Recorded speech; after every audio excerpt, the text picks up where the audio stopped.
Okay, so if you're all looking at the ambiance, we'll go over a little bit of a DLC, or not DLC, a recap.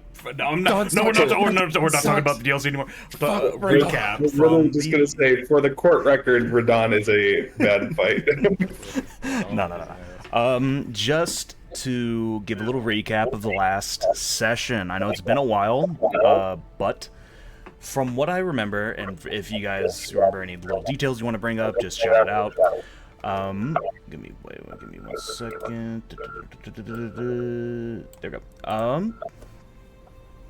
So in the last session, you guys had finally left Sandside, and you started making your way over to Vaderon, chasing after Princess Imashir, and accepting the challenge from Knight Captain Harris. You had traveled a couple days on the road, and I think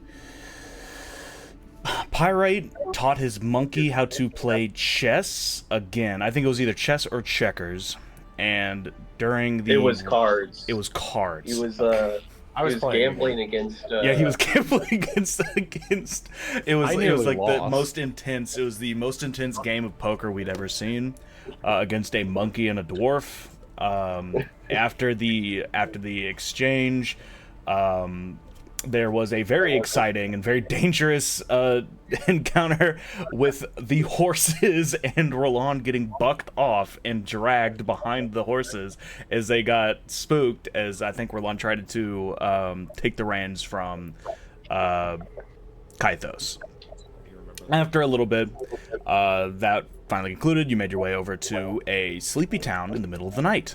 You wandered into the bar and finally packed up all your stuff for the night, but not after meeting with the bartender, which you guys were pretty quickly suspicious of.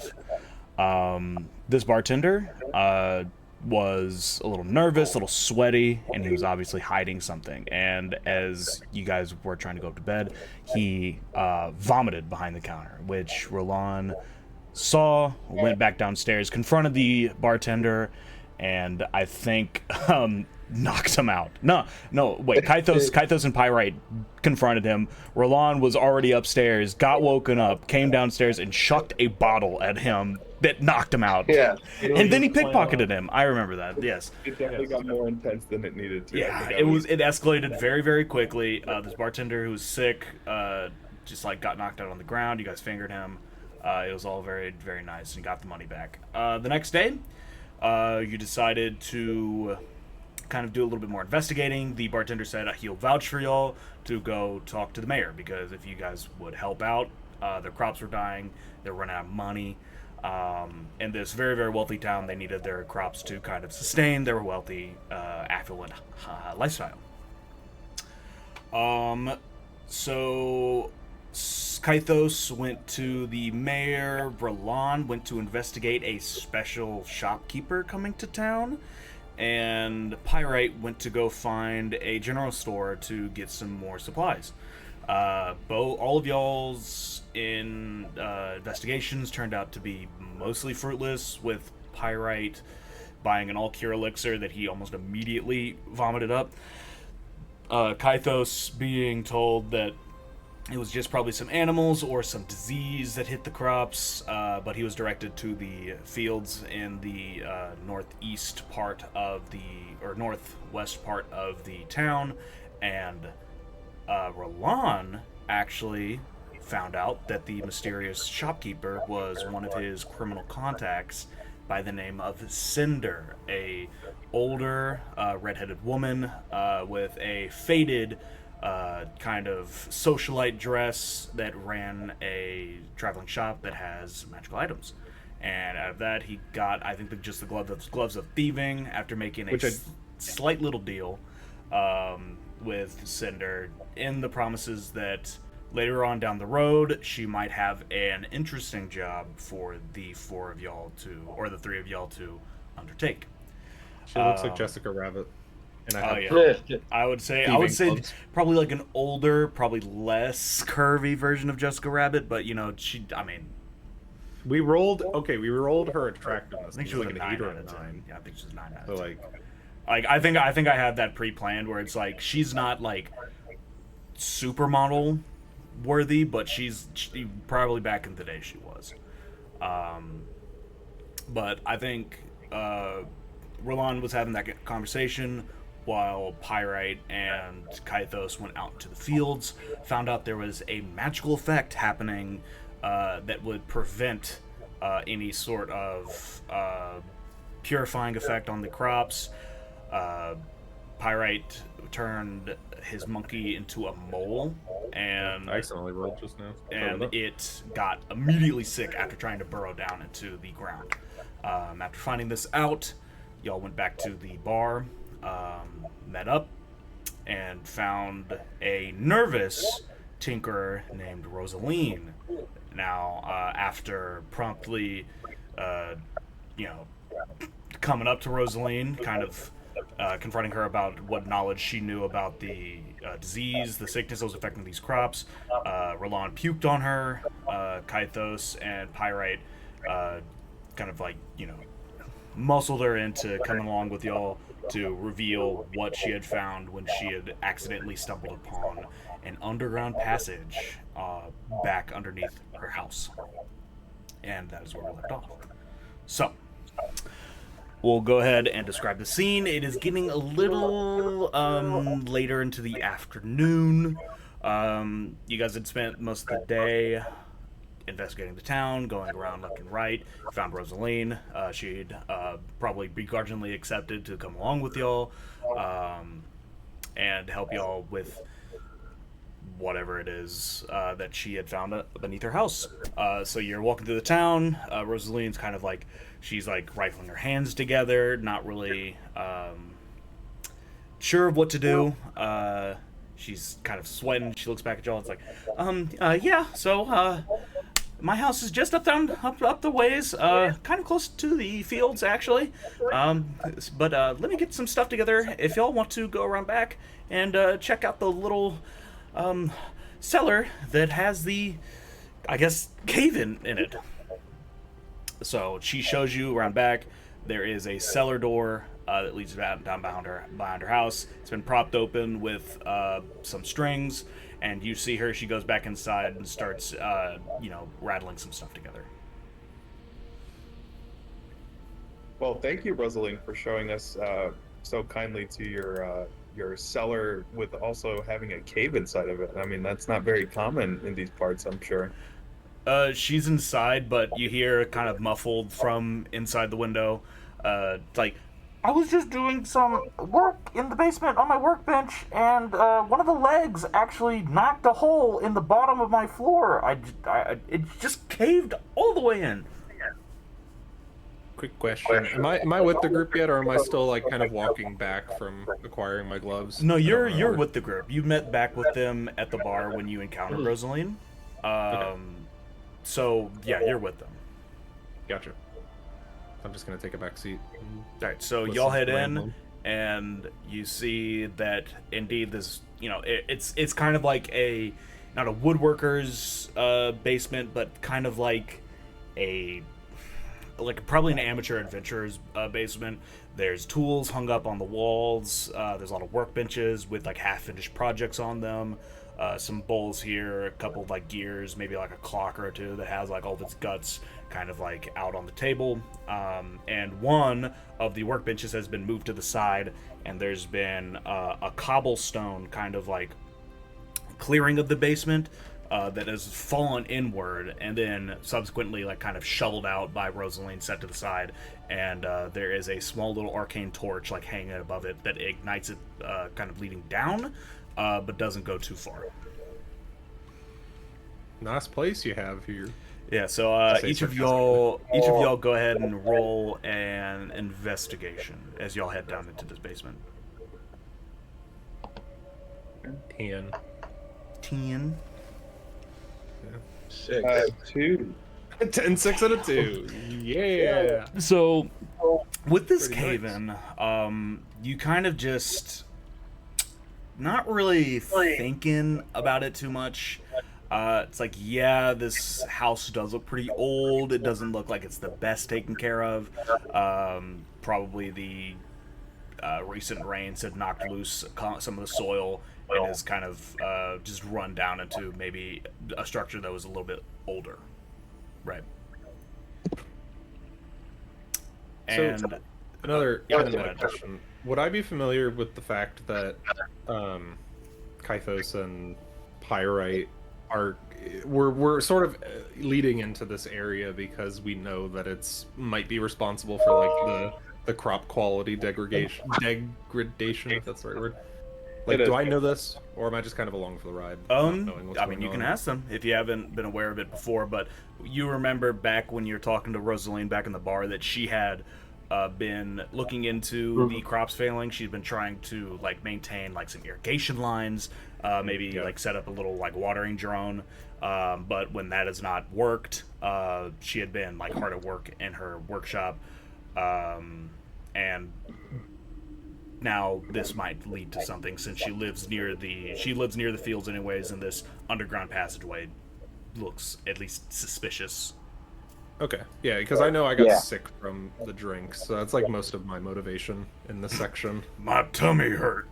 And, and our backup plan here is if we can't find the source fit, we're going to blame Rosaline to the mayor and then just be on our way. I want to test out these new gloves too. Give me your shit. All right. So you guys don't really see anything too suspicious about the hole. I mean, you just looking at it kind of generally. You see Rosaline come down the stairs to the cellar. She's just this really short, bookish-looking gnome with her hair tied up. Think if like Goombella was a human, or like I guess a gnome, I'm looking that up right now. but like she She's has from like San Diego. She's she got has that like funny- big thick glasses, and she has like, you know, like little hiking boots on, and she has like a really large backpack that has like screwdrivers and like bits of rope, tin, like cookingware. Like she is like over, it's like one of those people that like over prepares for like a general camping trip and tries to pack everything all together even if they don't need anything, except like it's all in this backpack that she's wearing. And she's like, all right, I guess if I'm going to be going, I'm better come prepared. So which one of y'all is leading the way? And she looks at y'all like with her hands on her hips and is like, and gives you a meek smile. Pyrite, would you like to lead the way? With this lovely lady. I think she should lead the way. She's the one who's seen it before. I've not gone down into this hole. I mean, I'm not an adventurous sort. I just kind of uncovered it, and I've been kind of stressed out about it the most of the time. If I hadn't run into y'all, I probably would have just told the mayor. Well, so now Yeah, we're well, you didn't, and so now you're an accomplice. James, But, An accomplice to what? Oh, you'll see. What? Is- Roll a deception. is your question, James, like what's the formation of our, like if we ever enter a battle, what's the formation in terms of front to back? Yeah, what's marching order? Okay. 3. Alright, so Pyrite, when you say that, she's like, listen, an accomplice is a very strong word to try and pin on somebody that's just trying to, you know, Get on with investigate it. this. Who wants to go in front? I'm Fine, waiting I'll for do someone it. to volunteer. Alright, So I so unsheath my sword and I jump into the hole. okay, it's not like a pit. It's kind of like, say that you're hollowing out something and you'd come across like a subway tunnel right next door. Like a Minecraft cave. Yeah, sort of, I guess, Do we need except to with rope less of a down sheer to it, drop. or is it climbable? It's we can climb climbable. up and down. Yeah. Okay. So 50-foot rope again. it's just a little bit smaller than like what you would like expect from a walkway. But yeah, so Pirate jumps in. Next, I guess the marching order doesn't really matter. This is just to get down to the cave, I just wanted to see who's going to be holding the lantern and kind of like leading the charge, and who's not, who I'm going to describe it to. So, thematically, Gotcha. Pyrite takes up a lantern off the workbench as he goes in and starts marching down the cave. So, as you'll start marching down the cave, it is extremely dark down here. Like literally, like the other Goblin Cave, like there were some holes that led to the, top side. Only past, I guess, Dormish's little treasure room where it was at this dark. But it was not dark this entire time because there was other like light sources coming in, bleeding in from the top side. Yeah, go ahead. Sorry to interrupt you. Everybody, I learned this trick from my parents back in Wizard City that there are sometimes caves that don't have any oxygen in them, so you have to light a flame and see if the flame automatically extinguishes. That means that there's no oxygen in the cave. I don't know if I have like a book of matches or anything, James. You have a cantrip for fire, Yeah, don't you? I assume I have like a cantrip for flame. I think you should have like create fire. I think. Bro's looking for matches when he could just do it with his fucking hands. Guys, do we have anything in the bag? I would say you could just use light, and if like the light dims, you could like kind of take that as a symbol of like, oh shit, it's probably getting like inhospitable in here. We should probably like turn around and go a different way. Please Okay. do not combust us. So I will use light at will as a cleric, Mhm. and there's no like roll or anything. I just do it. Nah, I mean you could also use thaumaturgy as well. I think you can like ignite something. Hold up. Oh, there's sacred flame, but that's an attack. I don't want to. Yeah, Sacred Flame's also radiant. It's not like actual light. Okay, so I'll just use the light, and then we'll see what happens. I'll just keep it on and see if there's, as long as there's oxygen for everybody. So yeah, you guys have gotten 3 light sources right now. Rosaline has a lantern in the back. Pyrite has a lantern in the front. You have your light going on. Roland is sticking his hands into his pockets. I'm staying in the darkness. He's like right in between it. This is my green light, but it's just a LaCroix can. But this is the green light that's emanating. So it's a Well, badass +1. Kythos takes out like a soda can, puts light inside of it, uses it as a bullseye lantern. Great. +1 RP. That's so cool.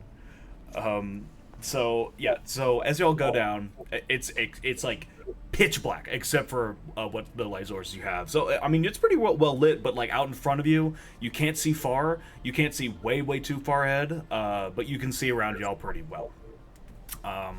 Going down. The path kind of like widens a little bit and opens up into a like larger walkway. It doesn't exactly like look like something that would be like multiple people could go through at one time side by side, but it's a little bit more headroom. And you walk further down. It takes about maybe 30 minutes to an hour. It's a good chunk of time, actually. And as y'all are walking, go ahead and roll me. I guess y'all have lights, and you'd be looking around the ways for y'all. So I would say do so with advantage. I would say Roland, not you. Roll a flat roll because you don't have a light source. But Kythos and Pyrite, go ahead and roll me something. My light has a 20 feet radius, and then like dim light for an additional 20 feet around. Does that like help Roland at all, or? Oh, wait. I was gonna wait. You have dark vision, Roland, but Yeah, I do. Dark vision only lights up the grays, so it would be like you see everything kind of like in a just fully gray. I'm trying to make out like shadows and stuff that is kind of like a little bit more thematically what we're trying to go for. Okay. I agree to that. 60 feet of gray is what I can see. So I'll roll a flat roll. I got that. I won't fight it. I do there. I would say for you, Roland, like the dark vision will help out, like seeing people, things like in dark where there's no light source. Where otherwise, if you didn't have dark vision, you would try and be looking. You would be blinded essentially, or doing so with disadvantage. Okay. Yeah. I just rolled a flat 13. Okay. Okay, so 1, but you said with advantage, so I get to roll another one. Yeah. I think I got a 4. 4. Man, maybe my light ain't what it used to be. Is there any more LaCroix in this can? I mean, light in this can. I really rolled the best That roll with no LaCroix, fucking light. I'm gonna tell you There right we go, now, we got 20. Kythos, that LaCroix, that Pamplemousse can that you got. Is that Yeah. a net 20? Or is that No, that's a dirty 20. It's a dirty 20. Damn. 19 All right. plus 1? So, Pyrite, you, since you're leading the way, this would actually be a little bit more helpful. You have the lantern. You notice that on the sides of these, of the main tunnel that you're in right now, there's a couple of other little side passages, like stuff that wouldn't be made supernaturally. And I don't mean like supernaturally, but super space naturally. Like they look a little bit more carved out. Not unlike what it was like to go down into the big cavern after Dormish's treasure room, but just slightly different, slightly smaller, and there's a little bit more of them. And Pyrite and Kythos, y'all don't see too much here. Kythos is he's trying to chug the last little bit of his LaCroix, and Roland is picking his nose, but he forgets he's wearing his mask, and he kind of just like moves himself. I say to Roland, man, I probably should have listened to my parents more when they were teaching me spells as a kid. And then I respond in silence, thinking to myself, is he really trauma dumping right now? Listen, save it for the trauma dump channel. No post. Kythos, quit trying to drink our light. Sorry, It's so tasty. it's so good. It's lime. I want to yell out to the group. It's like, it looks like there's a bunch of side passages here. It looks sort of like when we were in the Goblin Cave. Oh, great. Less goblins, though. So. I look over and I see Roland. His silent demeanor has a weird apprehension to it. Yeah, you see a big bead of sweat go down Roland's forehead. Roll for goblin rage. Rosaline also like when you mention Goblin Cave, she starts like shivering a little bit. Like, oh, you don't mean that there could be like a bunch of goblins down here that could jump out of the walls and pounce on us and stab us with knives and stuff. Everyone relax. I have guiding bolt at the ready, maxed out. Wow. the mental image of an exploding goblin like flashes back into each of your minds. Yeah, the one I blew up. Almost sank the ghost boat, I remember it, or something like that. All right, but so y'all continue walking down this passageway, and eventually, after not too long, you start to notice that the walls, that it starts to get a little bit lighter in this tunnel. Roland is doing an idle animation with his knife out, and oops, sorry. Dishonored. Oops. So the wall, like the tunnel, starts to get a little bit more lit up. You notice that the moss on the walls turns from, basic dull grays to yellows, and eventually develops a slight shade of orange and blue. And they start giving off a faint glow. The light that your lanterns give out is kind of absorbed by these mosses, by these mushrooms that are growing along the walls, and they reflect it right back out to y'all. So I would say for setting-wise, you guys are now in dim light. It's not exactly well lit just yet, but you notice that the flora kind of changes a little bit as these mushrooms start sprouting up. Little pathways along the ground makes it a little bit more easy, less treacherous to try and walk down. And, the Underdark, I say. Roland, go ahead, roll a history. Yeah, I will, because I you said mushroom. And I guess also fucking 4. I don't know why I said that. I don't know this guy knowing about mushrooms. And as Roland mentions the Underdark, Pyrite, you know for a fact because Cloud Cradle is actually split up into 2 cities. There is the above the ground section that's inside the mountain, known as, just Cloud Cradle in general. The big sprawling city that reaches up towards the peak, and then beneath it, there's a second city that is actually technically part of the Underdark, and a bunch of different passageways to the openings, the large openings underneath the top side that feeds into these Undercity of Cloud Cradle. Now, you wouldn't have perchance spend a lot of time there. You probably talked to some people that have gone down there before, so you're definitely aware of it. And just for y'all's knowledge, the Underdark is a large expanse. It's kind of just like a big, almost endless cave system beneath the top side that houses different creatures, different cultures. Lots of dwarves spend all their lives in the Underdark, gnomes as well, deep gnomes. But it's really just dark, mysterious, not much farming, but, they rely on mushrooms, fauna, fungal stuff, that sort of thing. But it's a total different culture, but a lot of it is mysterious because the Underdark just sprouts up through magical, semi-magical, bio-magical means and creates little pockets that can either be connected or really isolated from the rest of the systems. So I would say, as right now, y'all have entered into a little subsection of the Underdark. And as you make this realization, the cave slowly starts to open up a little bit more.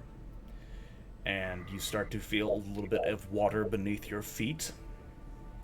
And the scene that unfolds before you is a large opening of this cave, of this Underdark system, with orange and yellows and blues and purple mushrooms sprouting out of the walls, creating little umbrella cascades of light coming down off stalactites and pillars of rock, leading down into the underground lake that have now opened up at your feet. So this spillway that you kind of come out of, you hear like an occasional drip of water coming down off the stalactites or running from a stream in the far off distance. You hear some bats kind of chatter overhead. You hear maybe like a groan or two of like an unknown beast or monster that's kind of maybe echoing from a cave on the far side of this lake.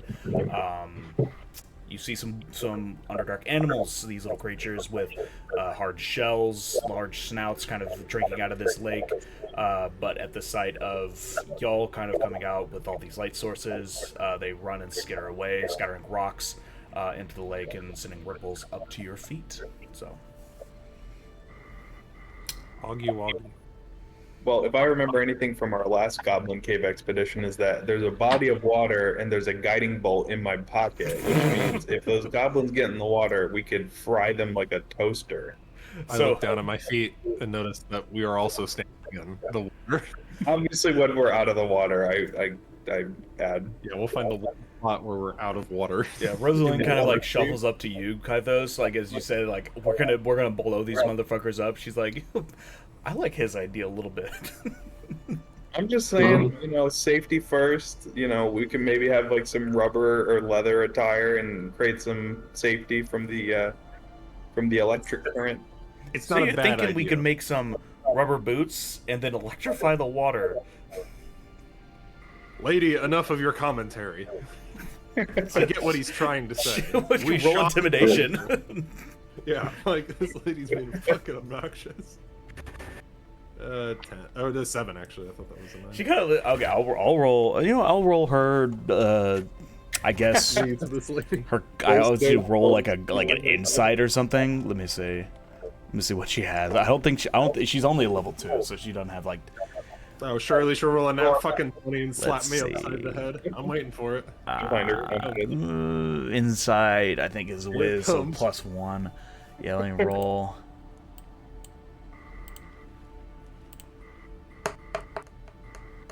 Yeah, that's a 14. She's fine. She's like, Listen, if you want to get shocked by the guiding bolt, then perfectly fine with me. I'm just trying to plan ahead. It's all about options. I'm not trying to force anything. I agree.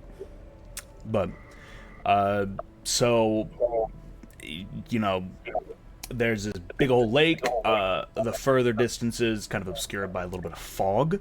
But if you guys each roll a perception check, not with advantage, not with anything, just plain flat, highest will get this lore dog. Oh, Nat 1 plus 3. 22. I finally cleared my glasses. So the fog immediately clears after Kaithos takes a long, cool sip from his LaCroix can. It's actually my sacred flame. The sacred flame it warms it up a little bit and kind of like clears it up. And he sees across this this fog that's been kind of cascading over this lake, and Kaithos, you see with your storm-faring, seafaring eyes, it's easy for you to make out distant shapes through fog. You see a spire of a big stone temple rising up out of this lake. Everyone, I see a spire of a big stone temple rising above this lake. Rosalind pipes up. You see a spire from a big stone temple rising out the middle of this lake? That's crazy! Yeah, a spire from a big stone temple. Roland's pogging. I am, but my character doesn't give a shit. Pyrite hits the gritty. You know? I know you're having a good time. And then I talk to Pyrite. I'm like, this guy's tough to please, huh? I swear, nobody here has a sense of humor. I brewed harder. I think we gotta do like improv or something, more. It's like, give us a place, give us a location, give us a theme. The theme is a fun group of travelers traveling around in a group of traveling. Whoa. It's gonna be hard to come up with a situation like that, but it takes a couple classes. Maybe we'll come together with something. All right, there's a big stone spire. Yes, and and I think I see an entrance to this weird temple.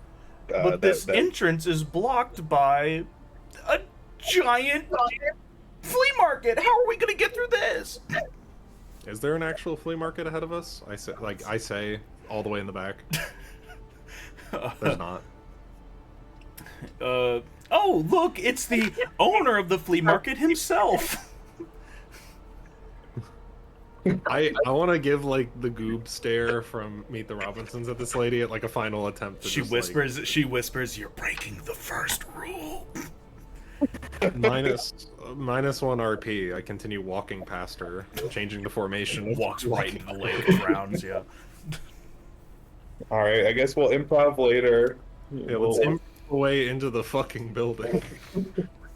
So, Roland, if you're walking forward, the water is actually fairly deep. Like, you're not going to be able to just walk forward to the point where I'm not going to swim. Like, I walk forward to the point So the water where is already at Roland's head. He realizes that he's walked into the lake. No, I don't want to get that wet. I just wanted to, like, move forward in front of the group. So, what are y'all doing? You're at the foot of this lake. Can we freeze the water? Anybody got any ice spells? I may have something. Let me see. Check. I mean, Rosaline is an artificer. She'll look at what she's got in terms of spells. Hold up, I gotta pause for a second. I need to stop in the restroom. I'll be right back. Gotcha. Alright, we'll figure out a way into the lake in the meantime. I do not have a freeze spell. Loggers. I'm gonna start looking around for something to make a boat out of while Pyrite takes a piss behind us. Alright, go ahead and make an investigation check. See if you can't find, like, any bits of cloth. Rosaline actually is going to give you the help action, so you can roll with the advantage, because she's going to help you out. Okay, badass. 17 for the first roll and 4 for the second. All right. 17. So I was gonna introduce this a little bit earlier, but you do see like some old crates that have been kind of like discarded down here, maybe a barrel or two. Since these, I guess you can kind of like make the assumption that if these tunnels are commonplace underneath Ballybogey, that maybe in the past some sellers have kind of caved in and their stuff is kind of like rolled down these tunnels year over year, maybe as like animals push them around or rooted through them, and they've kind of like rolled down this way into this lake. Noted. Alright. While Pyrite is still pissing behind me, All right, I'm I'm gonna back. look. Yeah, I'm gonna look Pirate's inside the pissing on crate. your leg. It's a little bit too Oh, dark I- for him to see. There's a I got a little backsplash from the piss. We found crates. And I'm gonna go look inside of them because maybe we can makeshift a boat or a raft or something out of them, or even just use the wood. Okay. Yeah, no, go ahead and yeah, you pop open these crates. Give me a strength check to see if you can't pry open these crates like just with your bare hands. Okay, I'm just gonna roll strength, which I have a +0 on my strength modifier anyways, so I'll just roll that. 5. So Not Roland, hitting the you arms notice that back. like some of these crates, like they are really old. But they are sturdy enough to keep you out of them. Maybe there's like a piece or two that's been broken off, like the bottom of it, so animals could get inside and get whatever was in it. But you're not able to pop off the top. You boys want to try to help me get this these crates open? Yeah, I'm suggest- pretty strong. I'll let hand, yeah. All right, be my guest. I take a step back from the crates. All right, it's a strength saving throw. Just a or- strength check. You can use strength or athletics if you have proficiency in athletics.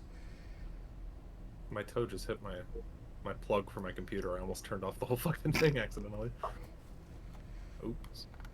Hey, 14? Okay. I would say a 14 combined with Roland's first initial check, that'll be enough to just pop off this top. It wasn't too hard of a check, it's just Roland just rolled too low. So yeah, you pop off the top. The rusted bolt comes off. And inside you see the moldy remnants of carrots, vegetables, and cabbage. Ugh. Oh, how healthy. So this stench kind of hits y'all. A lot of it remains untouched, but it has been here for quite some time.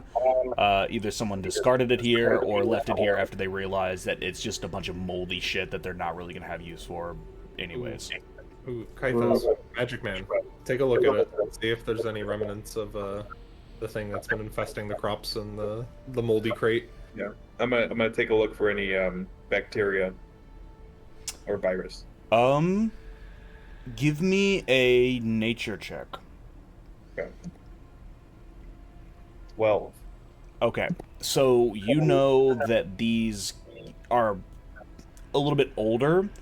The disease was kind of affecting the plants themselves. Like, it was affecting the life. These are older than that. They have, like, some, like, residual stuff. Like, you can tell that it's kind of heavy down here.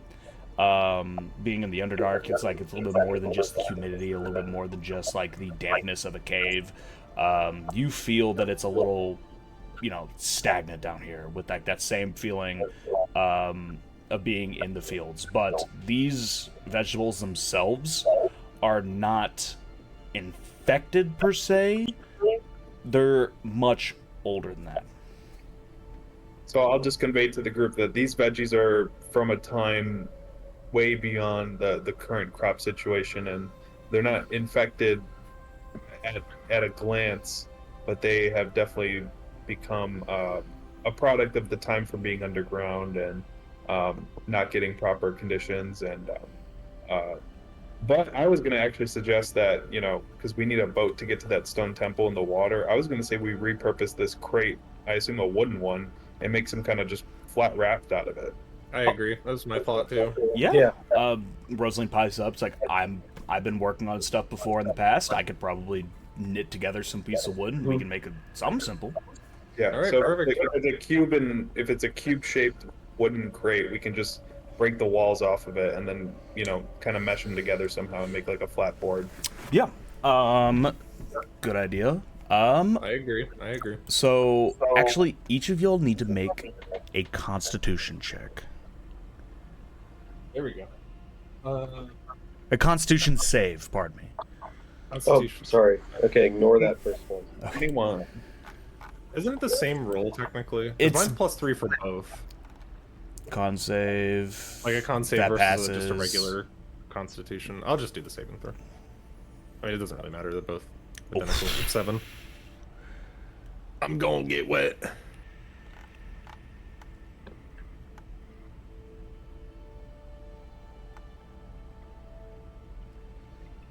Yeah, so I got a 16. Okay, you got a 16. Kythos, you roll your So save. you got 21. You got 21. Okay. So Kythos and Pyrite, you guys still feel a little sick from being topside, and as like the smell of this mold kind of hits y'all, you like keep yourself composed. But Roland, you are immediately smacked hard with like the previous feeling of sickness, like however you want to express how Roland takes this, but like a 7 is kind of devastating. Like you have lost a little bit of composure to try and like keep yourself. Oh, he barfs. Okay, so I'm gagging. Roland, there's a dish called Zelka Salata. It's from a land far away called Republic of Macedonia, and they use cabbage as a main ingredient. So I think that's why I'm used to this smell. oh, I've heard of that place. Yeah, they fight everybody with maces there. You eat moldy fucking food? A little barbaric, but yeah. It's kind of like blue cheese.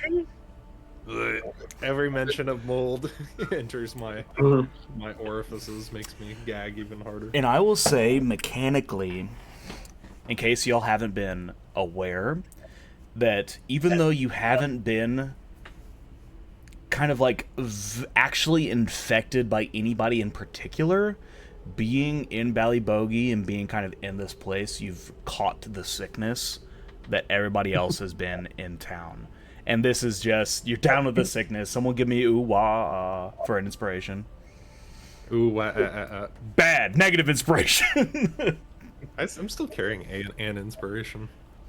Dude, my throat's still like scratchy as fuck. I am not about to do that. All right.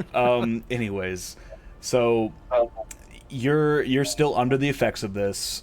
You've been noticing the symptoms come up and come down throughout the past couple days, but every so often I'll have each of y'all roll a d6, and even numbers, you're asymptomatic. Odd numbers, you will get a set debuff for that certain encounter. We're doing D6 now. I'll have y'all roll d6s now. No. Why would you say that? No. Oh, boy. 1.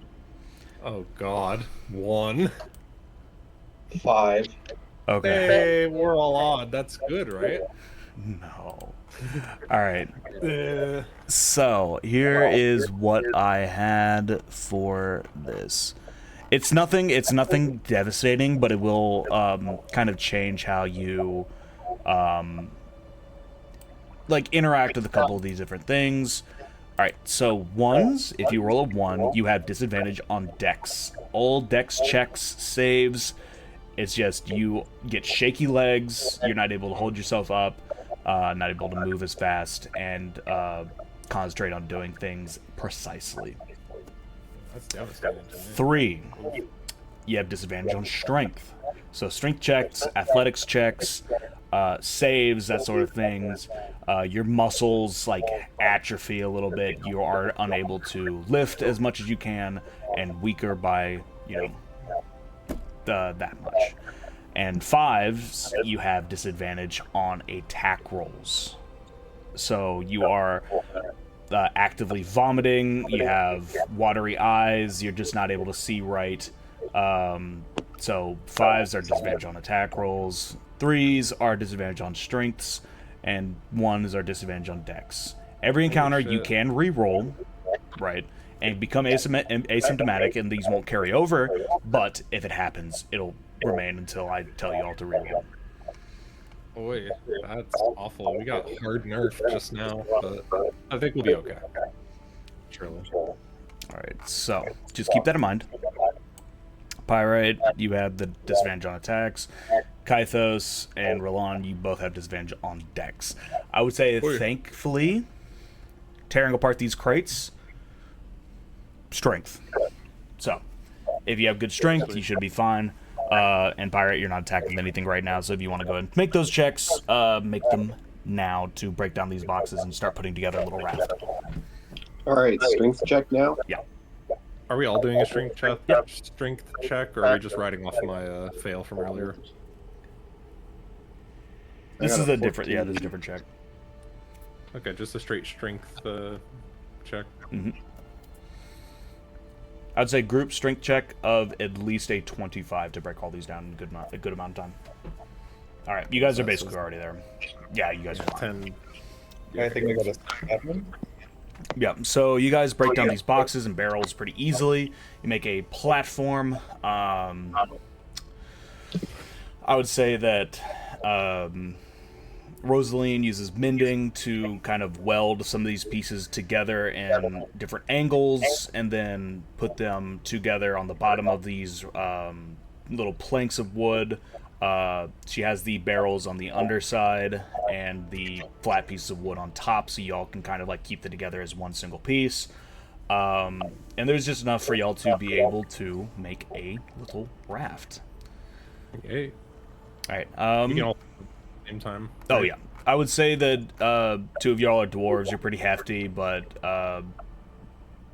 Pyrite is It's smaller. like the human propeller. Like I'll kick my feet from behind and keep the board moving forward. Yeah, I mean, Pyrite, Kythos, you're also like a renowned sailor. You're pretty good at swimming. If you want to go ahead and do that, I would say, yeah, if you want to go ahead and push them along, feel free. I will be the mum of the little raft we got here. Swim for us, Magic Man. All right, so go ahead and make an athletics check to push this raft alongside.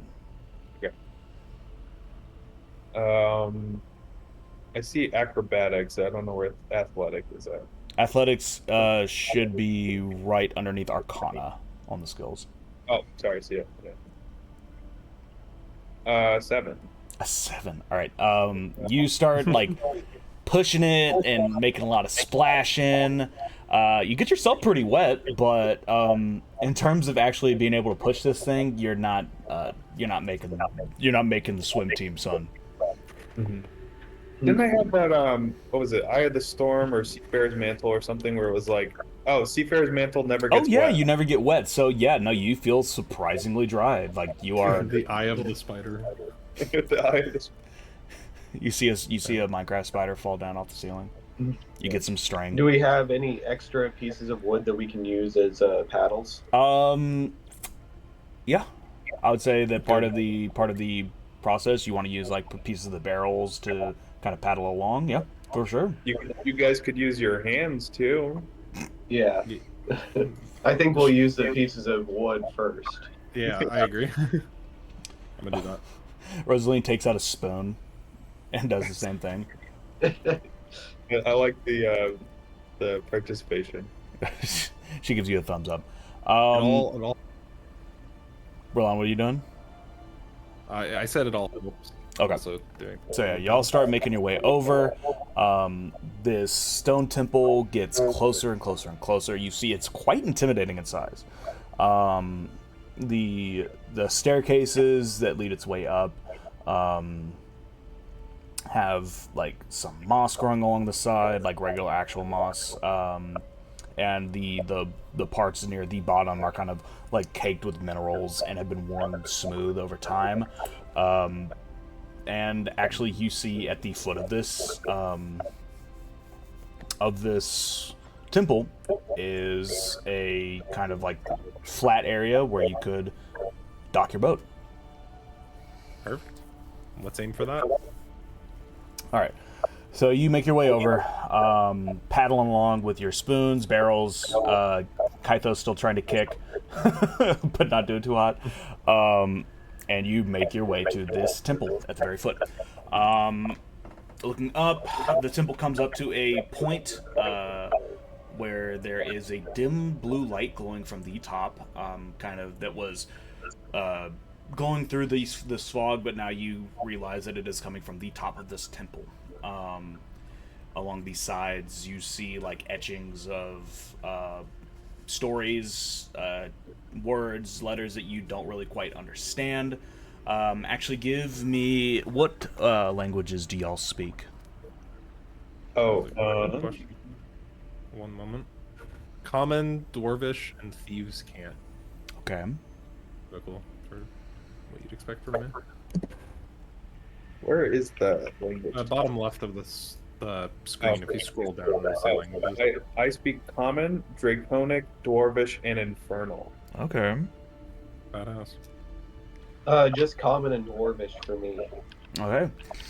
Actually, Kaithos, I actually did not expect you to know Draconic, but these stories, the words are in Draconic.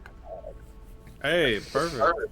So, Magic man. Kaithos, you see along the walls, the staircases, that these tales are of this society's life in the Underdark. This temple is just a place that they gather, that they live. Tales of like the chambers that are inside, nothing specific, but like just that they live here, and how they built this temple and how they have come to the Underdark. This is you see the mentions of the word Yuan-Ti a lot. Gang, I gotta tell you, I didn't remember that I spoke at Draconic until I just looked at this wall, and apparently there's this ancient Draconian group of people here that built this stone temple here, and this weird word keeps coming up over and over, and I'm hoping that it doesn't mean any trouble for us down the road, but I'll keep you guys updated on if I see any more cave drawings. See, I got What's this. the word? You It's like, remember what was it, James? You said Yuan-Ti. Yuan-Ti. I'll give y'all a It's not history a check. slur, is it? No, I'll give y'all a history check here in a moment. It's gonna be a pretty tough history check, but we'll get there. But yeah, Kaithos, you remember that like the You reason want these nuts? Rosalind gives you a high five. Yeah. So, Kaithos, you remember back when you first made the deal with the Sea Devils that you've gotten unlocked knowledge, proficiencies, kind of abilities that you never would have if you had just stayed a lowly wizard in Wizard City. Part of it was knowing Draconic, an ancient language that lots of older races, lizard folk races, and kind of like old magic spellcasters, like people that study ancient lineages, like the origin of all magic, like they like to study Draconic because some of the original spellcasters were dragons, and some of the most advanced spellcasters are dragons. So it was kind of like seen as a point of, it's like knowing Latin almost. I was literally in my head thinking though, like, yeah, this it's is like more or less a dead language that used to be super popular. yeah, it's like if knowing Elvish is kind of like knowing French or Spanish. Knowing Draconic is like knowing Latin, because like they are some of the progenitors of all things that have come magically. Now, I want to clarify to the group here that I'm not trying to be Mr. Polyglot, foreign language speaker here. I just did it just because I thought it was something fun to do. Roland says, "Who asked?" Fucking nerd. Roland's secretly jealous that he doesn't know Latin. What's Latin? I say out loud. Never heard of that language It's a before. type In of this music. reality. It's a type of music genre. You wouldn't know. Oh, Latin exists. You're just not aware of it. Yeah. Only Is that only the the, only the narrator smart telling me folks. that Yeah. Latin exists? Only the smart folks know Latin. Roland's just been blissfully unaware. He decided to pick up Thieves' Cant instead. God, is that you? Roland, if you've been around a couple taverns, you'd hear some bards playing Latin music. Noted. Yeah, Rosalind pipes. Yeah, up. like So, living oh, La Vida Loca. Have you? Mhm. Yeah. Have you ever heard of?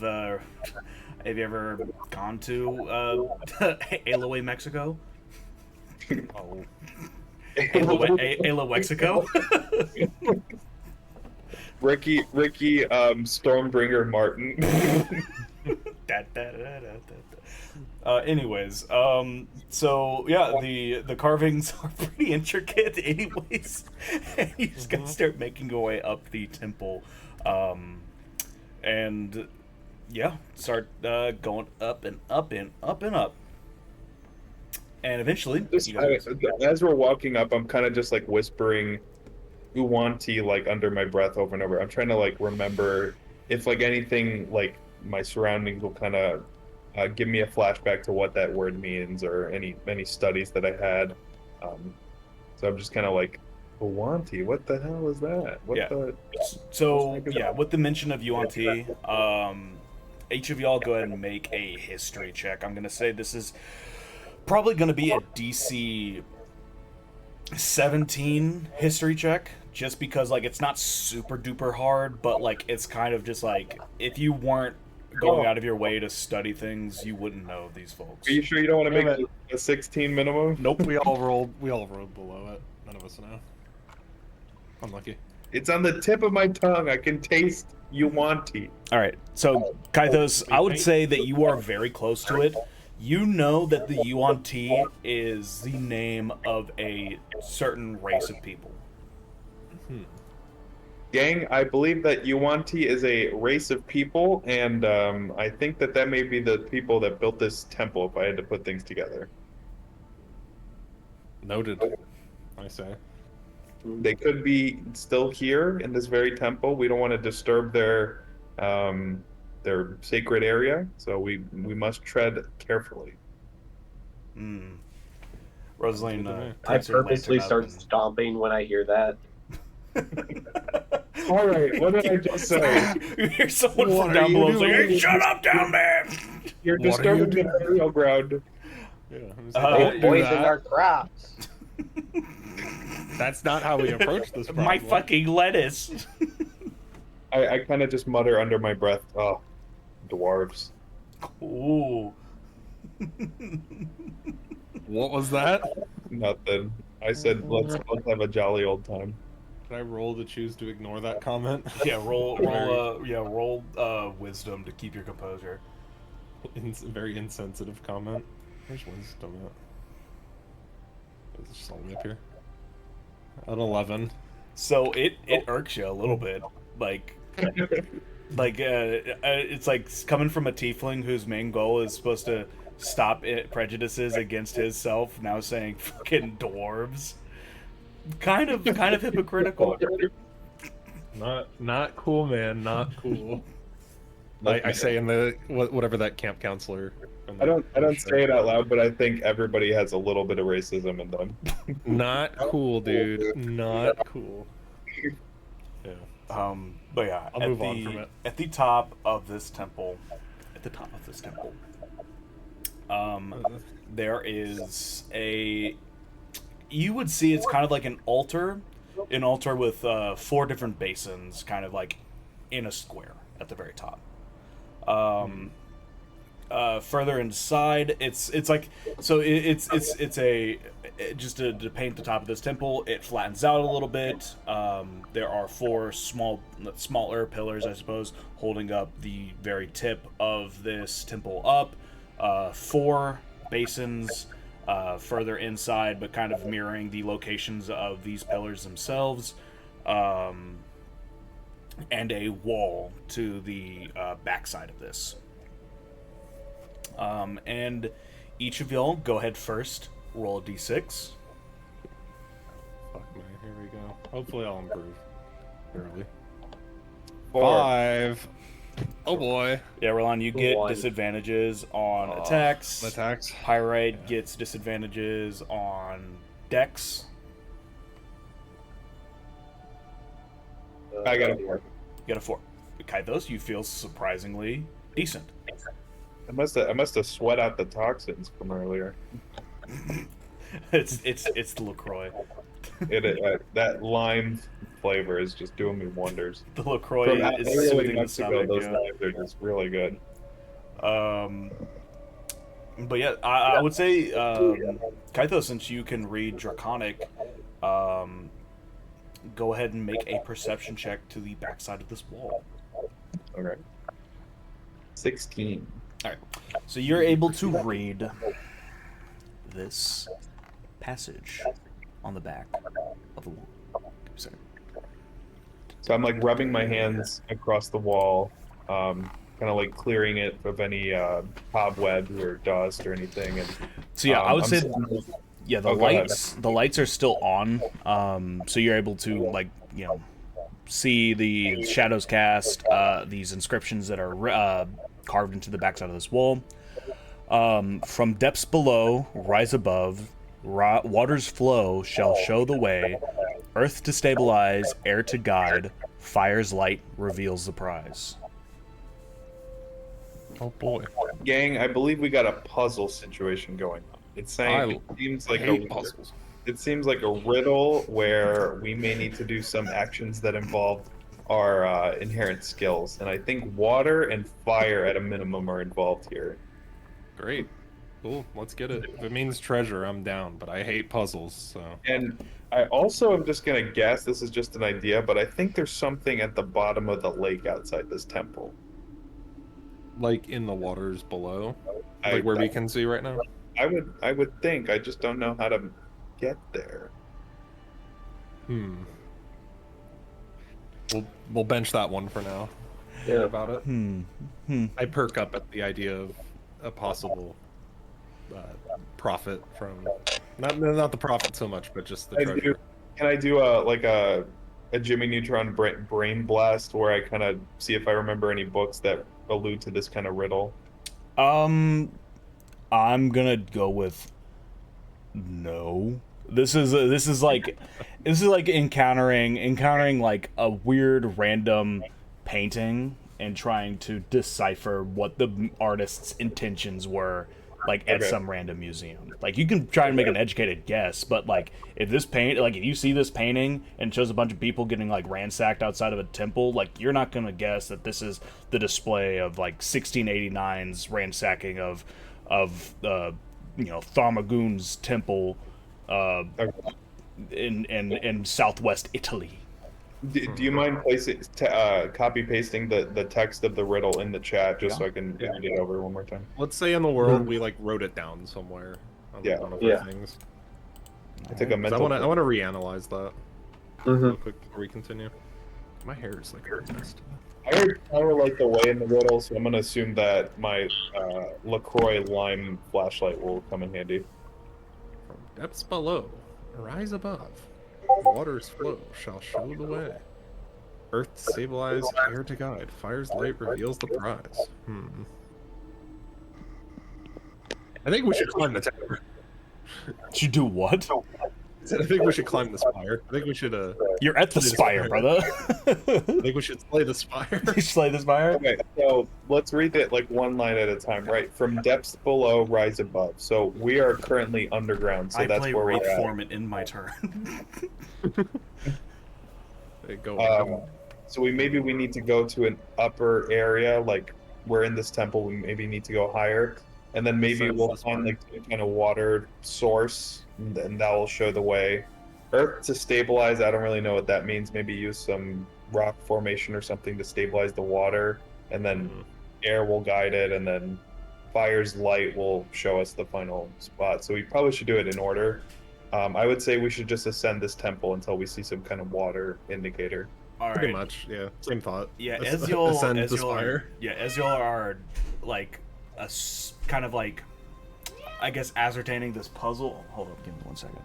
As y'all are ascertaining this puzzle, I'll give y'all just 1 second. Give me. Yeah, you're fine. You're There's fine. somebody in the background. I thought he- There's also the water in the basins that might be some of the flow that we need to worry about. Good in mind. As y'all are kind of reasoning what this puzzle would be, what this, like going around, kind of getting your bearings of the top of this temple, each of y'all could make an investigation check. More investigating. Please give me a nat 20 tonight. Nah, just a 12. Another middle of the ground roll. 8. Okay. Nothing too great. But your eyes do kind of land on these basins. 4 basins at the top of this tower. It's the only thing that really stands out to y'all, other than this inscription on the wall. Again, means we just need to ascend the spire. Mm-hmm. But we need to be careful of traps and stuff like that. Well, let's tread very carefully. There's probably a reason that this treasure is hidden, so we really need to make sure we don't turn into we don't find our grave as a grave robber.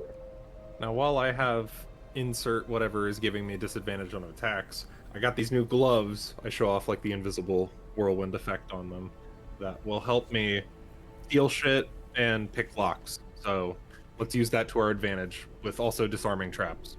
So I also let have my seafarer's cloak to keep me dry, so if we need to enter water somewhere and do anything, I'm happy to do that. All right. All right. I see. Well, before we climb the outside of this tower, maybe we should check these basins, see if there's anything hidden at the bottom of them or something. All right. No, I agree. You know what, Pyrite? I do agree with this plan. I'll give you advantage on that because you're the first person to suggest checking out the basins. Rather than climb up the tower anymore, you're at the top. I'm just getting a bird's eye view. Wow, I'm getting the lay of the land. All right. We look around. Out of our narration.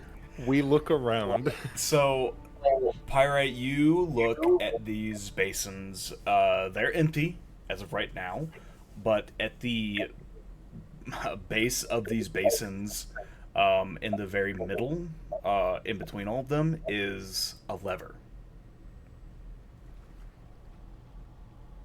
It was kind of small out of the letter? way. What? You said a letter? A lever. Oh, lever. Okay. Should we perhaps pull? All right, hold that. Yeah, I'm gonna. Hold that lever. Okay. Just gonna pull it. All right, go ahead and make a strength check. I got a feeling it's going to drain the water. Something. I have a feeling it's gonna blow up our hands immediately. Ooh, 15. All right, 15. All right, and let's see. I rolled a 5 earlier, so what is it that? Or I rolled a 1 earlier. What do I have disadvantage on? Dex. Oh, okay. So 15. With a 15, you're able to get this old rusty lever kind of like activated, and when you do, some of the channels along the sides of this temple that lead its way up. It's a triangular temple, but you hear some sort of internal mechanism start firing up, gears start turning, and a low rumbling starts to kind of vibrate beneath y'all's feet. And the channels of water that were once empty along the sides of this temple gets pumped up both sides of this temple, and then they run to the top where y'all are at, and they form a square connecting each of these basins along the side. So the water level is changing around the temple. The water level stays pretty much the same, from what you can tell. The lake is pretty sizable. You can tell it's very deep. This is just pumping up a little bit into the temple and up these channels. Okay. Mm-hmm. We got water going into the temple. Yeah. That fills the water prophecy. So maybe there's water in the temple. A new path has been revealed inside the temple. Maybe we should go check the retrace our steps. Yeah. I mean, Yeah. I don't have any other better ideas. All right. So you said it fills a square connecting the basins? Yes. Okay. Do the basins themselves fill up? No, the basins are on top of pedestals. Okay. And the basins do not fill up now. Okay. And does the water flow have like a particular direction to it? Like, does it lead us in a certain way? No. The water like goes up into this square, connects all the basins, and then the excess drains into the middle, where this lever is. And actually, if you're the one that did the strength check. Go ahead and roll a dexterity check because you're going to be checking for something. All right, and I got to roll it with disadvantage. So Yes. that's not good. Oh, yeah, you're not really able to find anything out with this lever.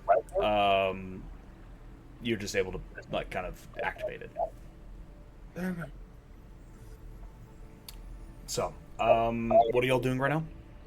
I'm gonna act like Fred Jones of the Mystery Incorporated crew and start sniffing out for some traps.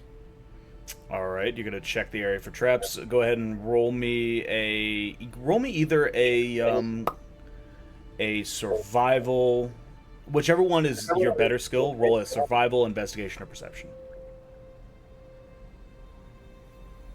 I think it's perception.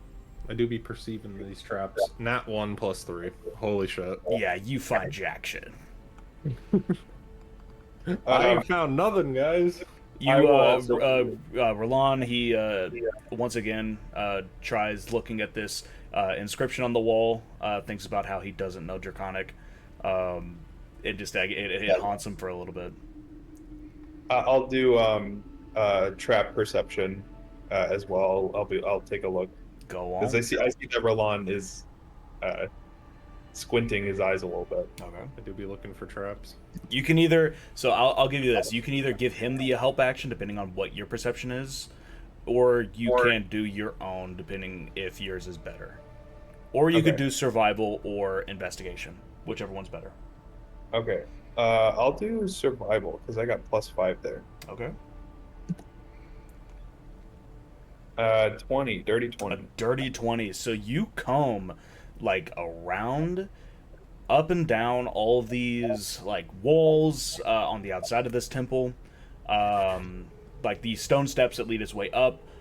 You actually don't see too much debris. You don't see really much anything, but you do see the water draining upwards to the top of the temple. You don't notice that the water level is going down. So, gang, I think the water is draining to the top of the temple, not down. So I think that means we should probably go to the top of the temple. You guys are at the top of the temple. We're at the top? Yes. We did it! The same conclusion 3 different times. You guys are at the top of the temple. This fire. Slay this fire. We have to slay it. You guys had already made your way to the top of the temple. There's another top. The basins of water are at the top. At the very top of this temple, I described that it was supported by these pillars, and the basins are in the inside of this pillar. Puzzles. There's no traps here. No. I don't know what we're doing. But I will say, with a 20 survival check, you realize that the basins of this of water. The basins on these pillars, they can be pushed down. Oh. The basins can be pushed down. We were so busy looking for traps. You guys have not weren't looking for touched, switches. you guys have not activated or interacted with these basins other than looking at them and pulling a lever. All right, fine. Please, there's a puzzle in front of you. Just put the pieces together. This is that picture of Joe Biden putting together the 2 pieces of a jigsaw puzzle and saying, "Okay, wise guy, you figure it out. Just touch them, touch them." It's not. You misquoted it. All right, wise guy, you take a crack at it. Hold on. Okay, smart guy, you eat the goop. All right, fine. You know what? Without even thinking, I rush up to the basin and step on the nearest platform to me as soon as I get up there. No thoughts. Head empty. What platform? What are you talking about? The puzzle basin. The basins. Okay. Stop. What's our group called? The last The Last resort. Resort. The last resort. Yeah. Oh my god, I'm getting sweaty. So, I love that picture of Joe Biden. That is so. It's really fucking funny. So you press down on this basin. You I think. Oh my god! If there was ever a screenshot or like a picture that would be like the most representative of our group, I think it's this one. So you Alright. press this down into the pillar, and the basin starts filling up with water. Whoa. My cheeks hurt. All right.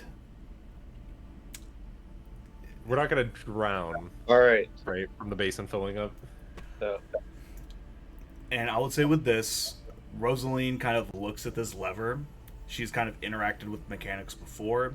She's going to give it a little bit of an investigation. I think she has a +2 to investigation. That is a nat 1. She does not see jack shit. She scratches her chin and says, "You know what? There might be something with that wall back there. Roland, how about you go back there and look at it again? I think you might be picking up on Draconic." I'm gonna do it. I'm actually gonna do it because I'm like. Hold on, let me give you a little crash course on Draconian language, and I give them like the key verbs and nouns and he, she. This is giving game journalist stuck on Cuphead tutorial. That's how I feel right now. Reading the Draconic, of which you've already translated it like 1-to-1. mhm. But I'm like looking for new interpretive meaning. Ugh. I'm gonna see that Roland was able to push one of the basins down, and so I'm gonna go around and start pushing the other basins down to fill them up with water. Okay, perfect. They have pyrite here because I am just not. They each start filling up with water, and as they do, you hear a little click from the middle of these 4 basins where the lever is. And Guys, part of the lever did you get it? starts to stand up directly into the middle. Like, you realize that when you pulled it before, you only made it about a little less than halfway when you pulled it. And kind of passed it off as it being a little rusty. Can I give it a? Yeah. Can I give a crack at it? Yeah. Go ahead. Do you have disadvantage on strength checks? No, I have the disadvantage on Attack rolls. right Okay, yeah, go ahead and give it a shot. My strength is a little not that. 5. Yeah, you're not getting nowhere with that one, bud. You're not getting nowhere with that one. I'm getting all the bad rolls out now while I'm Alright. in this tower. I'm on brain rot mode. I'm gonna push him out of the way. I'm gonna be like, all right, let me show you how a real champion gets it done. Go ahead and roll it. Please don't be like in that one. Holy fuck! 20. Oh, you crank that soldier boy. Like you pull it like all the way to the other end. You realize that before, if you had pulled it a little bit more, you would have realized that this was a 2-step lever. If you had cranked it all the way the first time, you would have guessed that it would have just activated this second effect. And the second effect is that air bubbles start pushing up through the bottom of these basins. So they start filling up with water, they're filled up, and then these air bubbles start bubbling up through the middle of it. Each of y'all, after this happens, I'm listening. I'm all eyes give and me ears. a perception check. Well, I think we just completed the air to guide phrase. Yeah. Now. So now we're on fire's light reveals the prize. So I'm just gonna guess that we need to light fire, and I'm then gonna roll a perception check anyways, so I can get the Yeah. nat 1 out of the way. Oh, no fucking way! Another nat 1! Roland is still looking at the Draconic on the wall. Holy shit! Like, gotta- seriously? Let me see what these rolls are. Hold up. My +3 is like one of my better ones too, and I've got nothing but nat 1s. What the I gotta- fuck? You know what? I'm gonna go ahead and have Rosaline roll as well. Let's see if the little she's. I don't know what I honestly don't remember what her pluses were. I think it's also not that Better good. than mine. To perception, she has a +30, so she has a 10. I really am getting all the net ones out of the way. All right, but you know this isn't that hard of a check, but it's kind of just to do some very basic stuff. Pyrite. Once these bubbles start coming up, you are the closest. You just activated them, so to speak. You can smell that these bubbles are not actually air; it's natural gas. Mm. All right, I yell. It's like, nobody light a flame. Why? There's natural gas in here. It's gonna explode. Hey, that's part of the puzzle. They want us to do that. It'll reveal the prize. It did say fire's light reveals the prize. So perhaps, without blowing ourselves up, we distance ourselves by descending the spire, then maybe casting, like, I don't know, a fireball or something from a distance. That's my first thought. I don't know. It might blow up the entire spire. And we might indeed slay the spire, but... Yeah, I'm happy to shoot a sacred flame from a safe distance. All right. Let me look up the wording of Sacred Flame. It's flame-like radiance descends on a creature, so you have to cast it on a creature, and it's not actually fire. 60 feet of range, though. A creature that you can see within range. That brick is sentient. What if Pyrite summons a like a decoy animal, and then I do it on there? I'm not letting you blow up my spirit animal. It's not. Yeah, the mole that's in Pyrite's pocket kind of like digs back down into Pyrite's pocket and squeaks. We're getting the treasure. Do any of y'all have a tinderbox or a torch? I might. Hold on. Let me look at my bag. I'm going like schizo. Do any of y'all have flint and steel? There is a 64 stack of gravel in one of y'all's pockets. Go farm. Okay. I got brewer's supplies, thieves' tools, and poisoner's kit. I'm pretty sure in brewer's supplies I'd have something to light a fire, right? Like one of those Bunsen. What do you call it? Like a Bunsen burner torch lighter. Now, just to be clear, when you say that I smell like natural gas, is it like, oh, this entire room is filled with natural gas, it's going to explode if we light it? Or is this like, oh, I can like have a barbecue going? This is kind of like I just lit the eye, like I'm trying to ignite the eye of my oven. Of my stuff. Okay, so it's not like, oh, we light a flame and we all die. No. Okay. All right, then I change my mind. Okay, then maybe we should try to light these basins. Okay, I can use my... Let me see what I have. I should have a flint lighter with my... Roland, you have a tinderbox in your adventuring gear. Okay, I also have that. That's fine. Whatever I'd prefer to use. Why don't you just throw a torch? Kythos, you have a tinderbox and a torch in your adventuring pack. Yeah. I'm saying I'm gonna light the torch up with the tinderbox, and then I'm gonna throw the torch Olympic style into the natural gas area. Okay, this is something else. Roll to hit, I guess. DC 12. What's DC 12? Where's that at? Oh, there it is. Okay. I would say roll dex. Yeah. You're throwing. This GIF is exactly what I do. You say roll dex or roll DC 12? Roll dex. It's a DC. You have to beat a DC 12. Do I need to do this too for lighting a match? I got a 3 on both the 12-sided die and the dex. Max, you roll a d20 and you add your dexterity to it. Oh, okay. D20 add dex to it. Yes. Or couldn't you also just do a straight dexterity roll? Yes. Okay. 9 plus. You could also, just walk over and put the flame in front. You could also do that. You could also do that. But this one is exciting. 9 plus 2, so 11. 9/11. Your torch, you chuck you're already far back. You chuck the torch up. It falls into like the little square that had the water that filled up with the water, and you hear you see the torch light up going up the ziggurat, and then. All right, and then it goes dark. I'm walking up there with the fucking match, and I'm putting my hand in it, like. Okay. The first basin lights up. Do you do the rest of the other basins? After I notice that I don't explode in a fiery explosion, yes. Okay. I finally cracked the draconic code. I feel like I'm a fire-breathing dragon now. So you go around methodically lighting up the middle of each of these basins. The fire just like it's like coming up out of it, so you see little sparks, little fumes come up, but it's kind of like a steady flame in the middle of these basins of water. And as you light the last one, the back of the wall with the draconic on it moves back.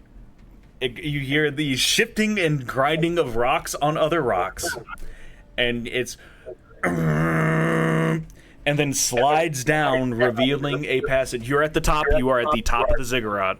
It's leading a passage down into the middle of the ziggurat. Congratulations, guys! You just solved your first puzzle in D&D. I get far away at Rolad. Did it explode? No. You see a very soggy torch at the top of the ziggurat. Can you throw me back my torch? Yeah, sure. I pick it up. I'd like to roll for throwing. Go ahead and roll a hit. Yeah, what's your AC, Kythos? I'm just gonna roll a net or a regular. Well, you know what? No. Like if I roll a skill, like am I just rolling like an athletics check just to chuck it at him? Nah. Roll if you want to roll strength or dex. Dex. Actually, this is a roll. Yeah, wait. This is a roll to hit. You have disadvantage on it. You're puking. No. Okay, fine. I'm 2 nat 20s, and we'll just go with the lowest.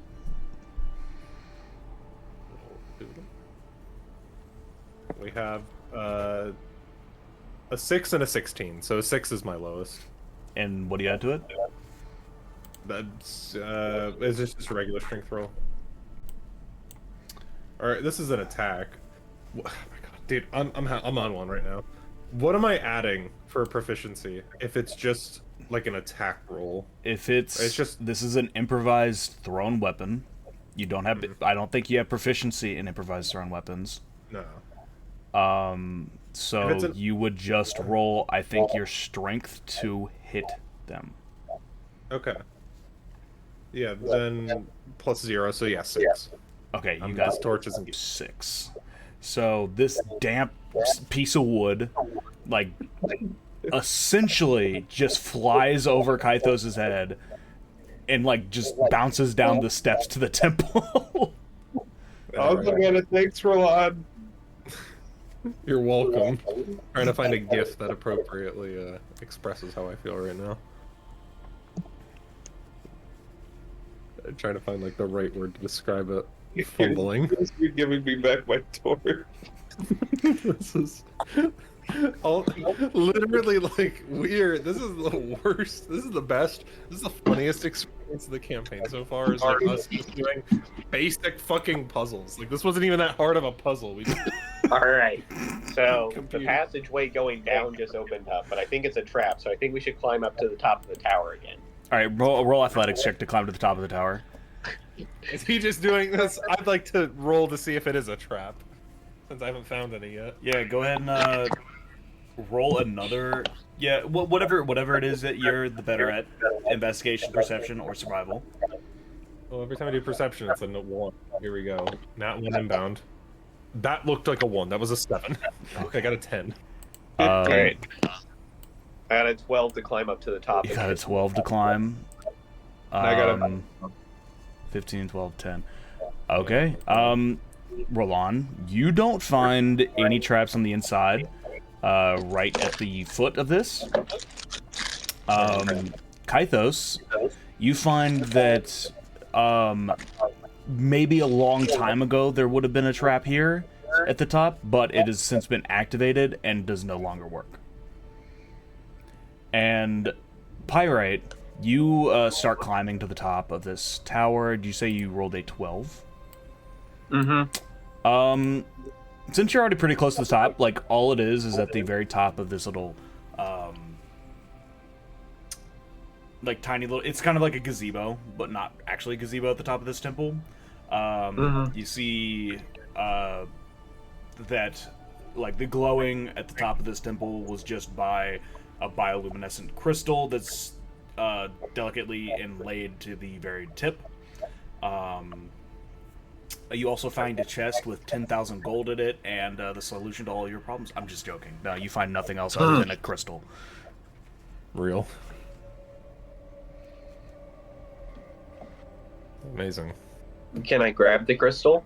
I mean, it's kind of carved into the top of this temple. You gotta announce. I can't tell you this, but I have the Go ahead and gloves of try. thievery. I have the gloves of thievery. If anybody's grabbing something, it should be me, because we also don't know if that's a trap. Assume everything is a trap. All right. Well, if it's like, yeah, I think it's like, okay, this might be a trap, so I'll just go ahead and I'll just climb back down then. Alrighty. So, Rosalind kind of looks to y'all. It's like, well, we got the door open. I mean, I can just wait out here if y'all are good to just go on. No. You're coming with Okay, us. alright. I like kind of push her a bit to. You follow. saw how long it took us to solve the problem. You got to come with us. You're smarter. We need at least an extra. We need the manpower. Okay, okay, alright, that's fine. Just as long as I don't go in front, I think I'll be A-okay. I'm leading this. I've had enough of this shit. Oh, Roland's leading it? Alright, Roland, go ahead. Walking forward like this. Still being cautious. I'm still looking for traps pretty much every other step. But I'm leading. Like, I've had enough of this spire. Alright, so Roland's leading the way. He makes his way down into the temple. So, as y'all follow suit, the smell of kind of like this miasma that has been kind of creeping through this underground lake is extremely strong here. You see old vines, tattered bits of clothes, broken tools kind of litter the ground on the inside of this temple. It's actually quite clean, other than like just some of the trash that's been left here and there. So you can assume that it's still kind of like in use somewhat. Like the tools don't look old; they just look kind of like discarded on the ground, that sort of thing. And as y'all make your way through, I guess, the top sort of entrance to this temple, you look inside some of the rooms that you passed by. I'm assuming, Roland, you're just marching through. Yeah, I mean, I'm looking cautiously. Like, I was gonna keep marching until we ran into a change of setting, right? Like, if there's multiple rooms, I'm not just gonna keep storming forward. Like, I want to look at all of them, like investigate them, one by one. Okay. Yeah. At the I mean, it's kind of like a series of hallways with like a main hallway that kind of like leads down and winds its way around like the inside of this temple. In a pretty similar pattern. Like some of the bigger rooms, like the hallway takes like a more like shallow turn as it like winds its way down, so it can make room for a larger room. But most of these rooms look like living quarters. And actually, as you kind of round one of the first corners of this temple that like finally opens up into a series of other rooms like that offshoot off this main hallway, you check inside, and on the ground is the dead body of a large snake person. The Sneeple. It's I knew it. so yeah, this snake person is wearing kind of an old brass decorative shirt. Well, it's like kind of like decorative jewelry, not exactly a shirt, but it like hangs over across the neck. The head, of course, being a snake, it has human-like arms and a long snake-like tail, and it's kind of looks like as if it had fallen out of its bed onto the floor. And make a medicine check, actually. Medicine check. Right? Yeah. I was gonna say, I also want to look at its body for any loot. I am a loot goblin. 13. So you can tell that there are no outward wounds. There's no like stab wounds, anything fatal like that. But you're not able to ascertain what it could have been. Okay. I want to, after seeing that it's dead, but I don't know how, I want to loot Goblin. So I want to like search pockets and stuff. All right. Maybe see if that'll help me out. So, yeah, go ahead and roll a sleight of hand check. That's Now, what you've been waiting for.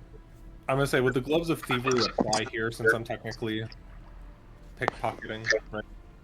Yeah, don't you get a +5 to? Yeah. So the roll I'm gonna do is a +4, and then I'll add 5 to that mentally, since there's no way for me to like modify it. Well, what you can do. Hold up. Oh, is there actually a way? Okay. Well, the roll was 15, so +5 would be a dirty 20. So, is there a way to do it? Because like I couldn't figure out a way to make like a custom dice roll. Yeah, if I had a homebrew item I would add it, which I'll do later.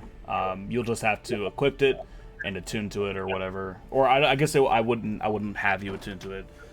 You just have to equip it, and then it would automatically add that +5. Yeah, feel free to go through my sheet maybe after this session and add the gloves of thievery as an item, so I can just roll that every time. Yeah. Because like it'll just be a straight +9 on sleight of hand, lock picks, and trap disarmings. Like those are the big 3. Yeah. But it's a dirty 20. Wait, no, wait. I can't do math. Or can I? No. Yeah, it's a dirty 20. It's 11 + 4 + 5. So Okay. dirty 20. So yeah, you go through this dude's pockets. He doesn't really have too many pockets to begin with, I would say. But you go through a couple of his, some of his jewelry. You nick, I would say, 2 gold rings that amount to 10 gold each. Oh, sweet. Okay, so +20 gold. That's pretty huge, actually. That's not insignificant. And also with a 20, I would say that on his body are vegetables.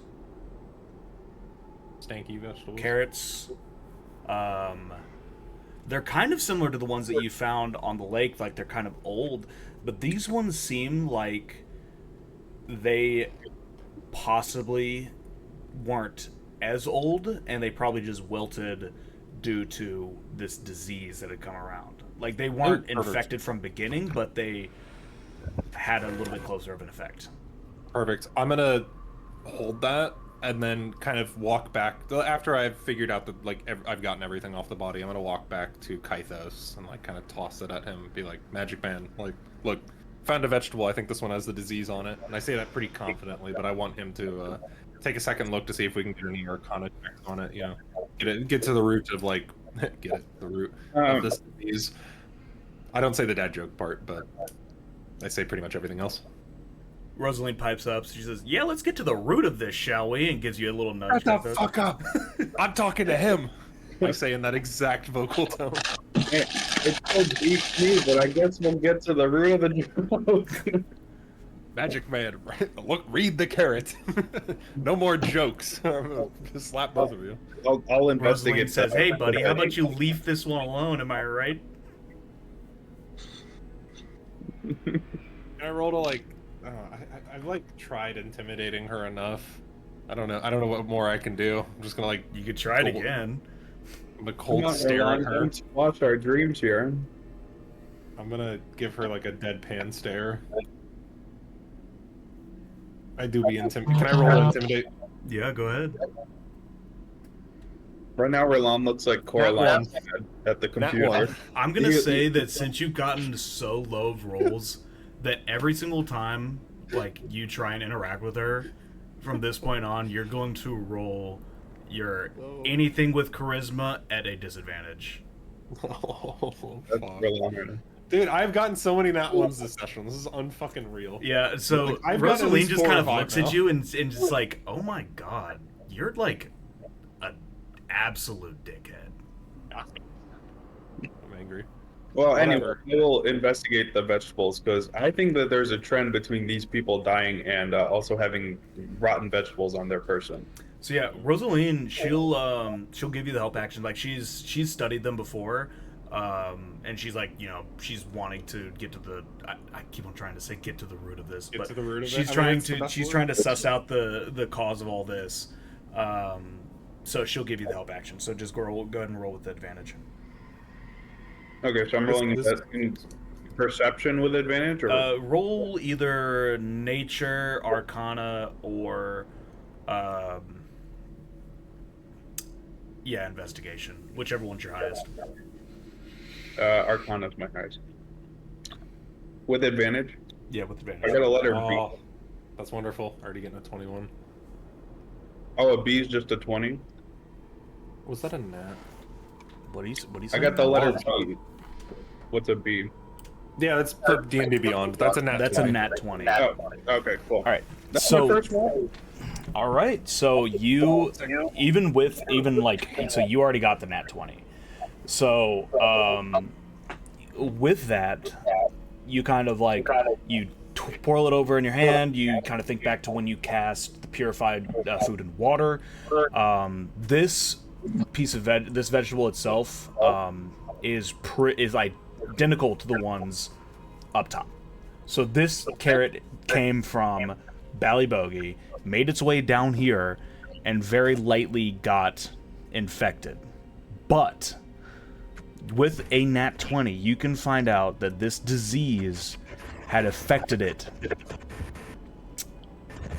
before it was picked. Or no, after it was picked and had been down here already.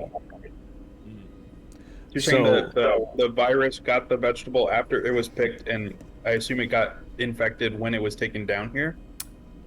No, this carrot was already down here on this guy's person, and then it got infected. Oh, okay. Okay.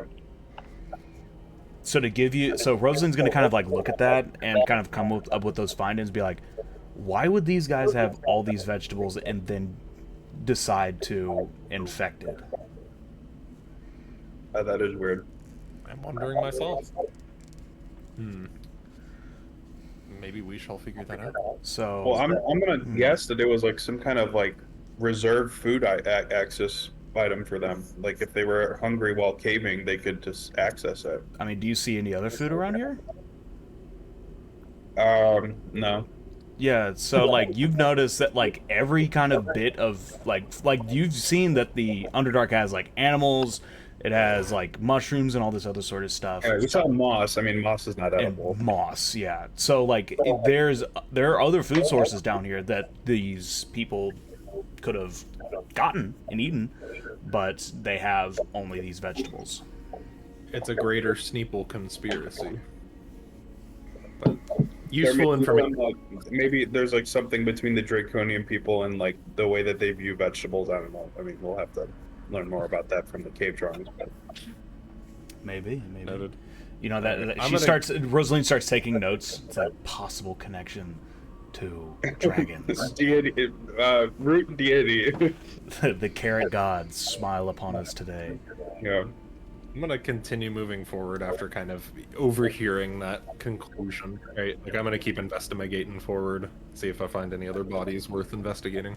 All right. I'm also theorizing that maybe whatever god is blessing these crops and harvest is cursing them now, and anybody that comes into contact with it is therefore being cursed too. But didn't you say that I could hold the vegetable no problem and I'm not infected? I mean, you're already sick, Okay. so Man, we're all. yeah. Y'all are all Okay. already sick. Okay. So it may be some outside A influence. mystery incorporating this bitch. We're figuring it out. But onward and upward. Alrighty. So, y'all start making your way further down into the temple itself. Kaitos, you keep reading different inscriptions along the walls, just detailing Yuan-Ti history. Just, general kind of the stories, creation myths, that sort of thing. You see different altars kind of carved inside the internal wall. Do I you see anything about their religion? I mean, actually, Hold on. give me an investigation check with advantage because you've read Draconic, you've been investigating these things, you've done survival checks up top, you've been checking around. Okay, I got a 0 and a 1. Wow. Maybe my memory's failing me here. Nah. What the fuck? I'm gonna go with nah. So Zero? you notice that like the Yuan-Ti, their history is kind of mysterious. It's hard to decipher. Like there's some words like generally like the Draconic language, but there are some things that the Yuan-Ti speak that are not exactly word for word direct translations. Yeah, sorry, gang. This is like Draconian 201. I'm still on 102 class level. Right. That's okay. You did your best. But let's just keep exploring and see what happens. All right. So you guys keep traveling on down. And as you make your way down, I would say 3 different levels of these residences, you find a couple dead bodies here and there. Not as many as you would assume, like maybe like 2 other ones, both in like different states of, disrepair along the rooms. But other than that, nothing more to notice other than like, some vegetables, thrown about here and there. Got it.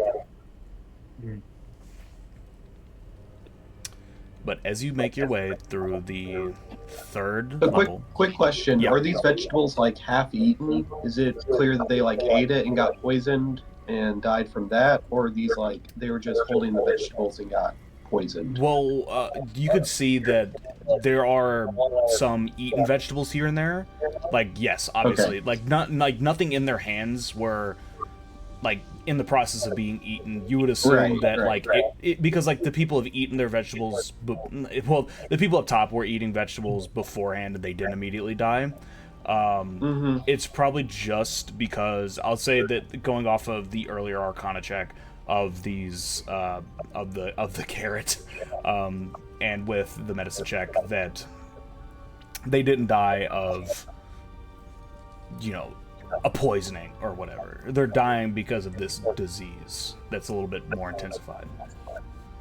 Gotcha. So it's like a delayed kill from the disease. Yeah. Alrighty, but as you enter the 3rd level, after the 3rd round of stairs, it kind of opens up into a larger room with multi-painted tiles along the ground, and some plants kind of potted along the walls. Vines run down the sides, thorny growths kind of twist up some of the pillars, and there are a couple little flowers like here and there. You can probably ascertain that this is an old kind of like quote-unquote greenhouse area, a floral area. Some of the pots are turned over, but they're all like floral. There's like ferns, other bits of other flora like lining the walls. They're growing plants underground with no sunlight. Yeah, these are kind of magically sustained. There are bioluminescent crystals giving them enough to photosynthesize. But actually, go ahead and roll nature. All of us? Well, do you all care about the plants? Vaguely. Yeah. I mean, I'm Yeah. still more so investigating the room.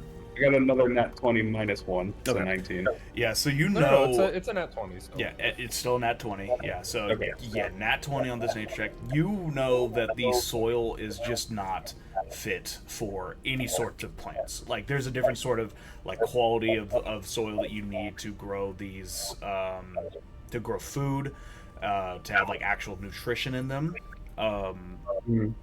And down in the Underdark is just the quality of soil, the type of soil is just not good enough to grow these kinds of crops especially like they can topside, and especially with artificial sunlight coming from bioluminescent crystals or spells, depending on what they can do to magically sustain this food. So my understanding is that this is almost like a failed attempt at making a self-sustaining civilization in Underdark. You can possibly assume that, but like this is a civilization that has been here for years and years and years and years. Like you can tell that this building is old, it's ancient, and they have been interacting at least recently enough to get vegetables from topside. I see. But also here in this room, go ahead and make a perception check. Again, just all of us or Kaitos? All of y'all. What is that? 11. Another nat 1 inbound. Let's get it, gamers.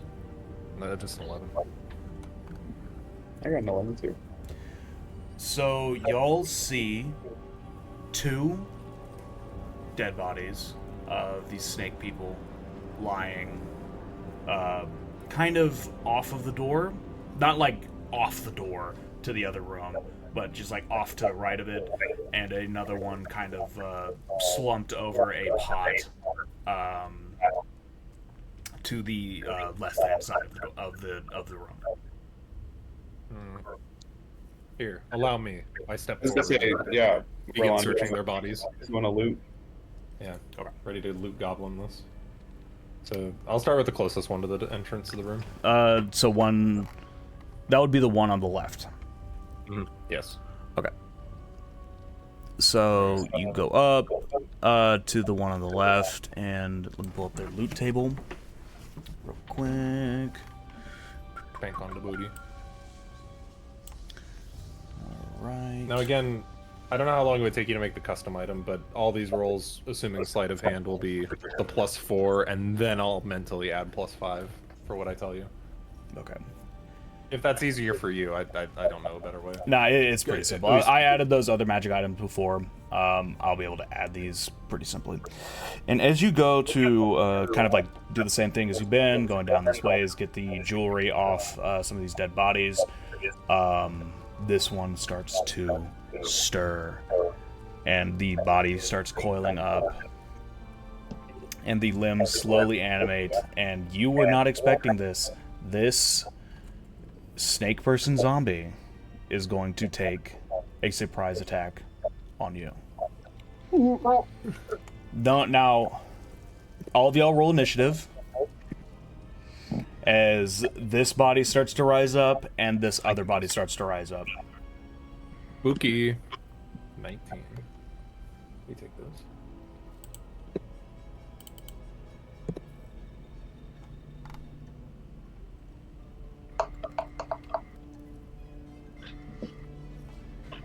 I'm looking at the wrong spot.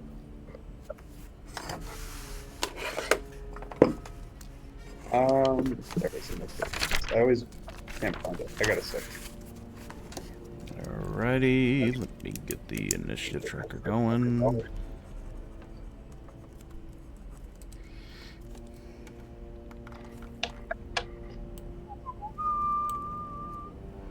Alrighty, so I'll roll their initiatives as well. It's a nat 20 and a 13. So their initiatives are -1. So a 19 and a 12 for them. Ookie. And Kaito's got a 6. Back of the bus. 16 and a 19. All right. So Roland, since the first one got technically a 19 with their roll, so they have a -1 to Dex. I'm just gonna go ahead and have him take it because he got the nat 20.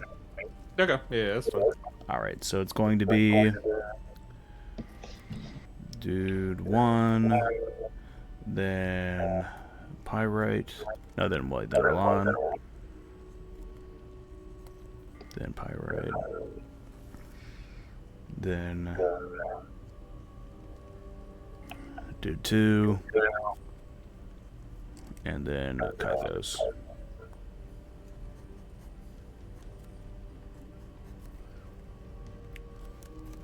Alrighty. And as y'all start this fight, an overwhelming sense of this disease comes over y'all. Roll your d6s. And hopefully this does me better. 5. You roll 5. Yeah, 2. Let's go. Also 2. All right. Alright, so Pyrite, you get a disadvantage on attack rolls. Alright. You essentially have the poison condition without having people have advantage on you. Mm-hmm. Alright, so the surprise round, the first UNT, the UNTs are going to have their they're going to have like their first rounds against y'all, and then the initiative will start over and we'll do it as normal. Okay. So the UNT is going to make 1 attack, and then he is going to try and restrict you, Roland. Ow. Don't do that. But this first attack is going to be at advantage because it's surprise. 13 plus 6. Is that it? That's a what is that? Is that a 19? 19? Yeah, that will hit. Okay. Yep. Oof. So he's going to do 13 damage to you, Roland. 13? Yep. Oh my god. Okay. And now you're going to have to succeed on a DC 14 strength saving throw or be grappled. Gotcha. Strength saving throw. Save me. Oh, that's so close. That's so clutch. 15. Nice. A 15 escapes, so you're able to get out of his clutches. And he just hisses. He's like, you see, like, he just like lazily, like, almost wraps his tail around you, but you're able to jump up out of the way. But not after, like, he slams like a good bit of his body into you. As he finishes his attack, kind of just groans, goes. Ouch. Sounds scary, zoinks. The other snake person on the other end is going to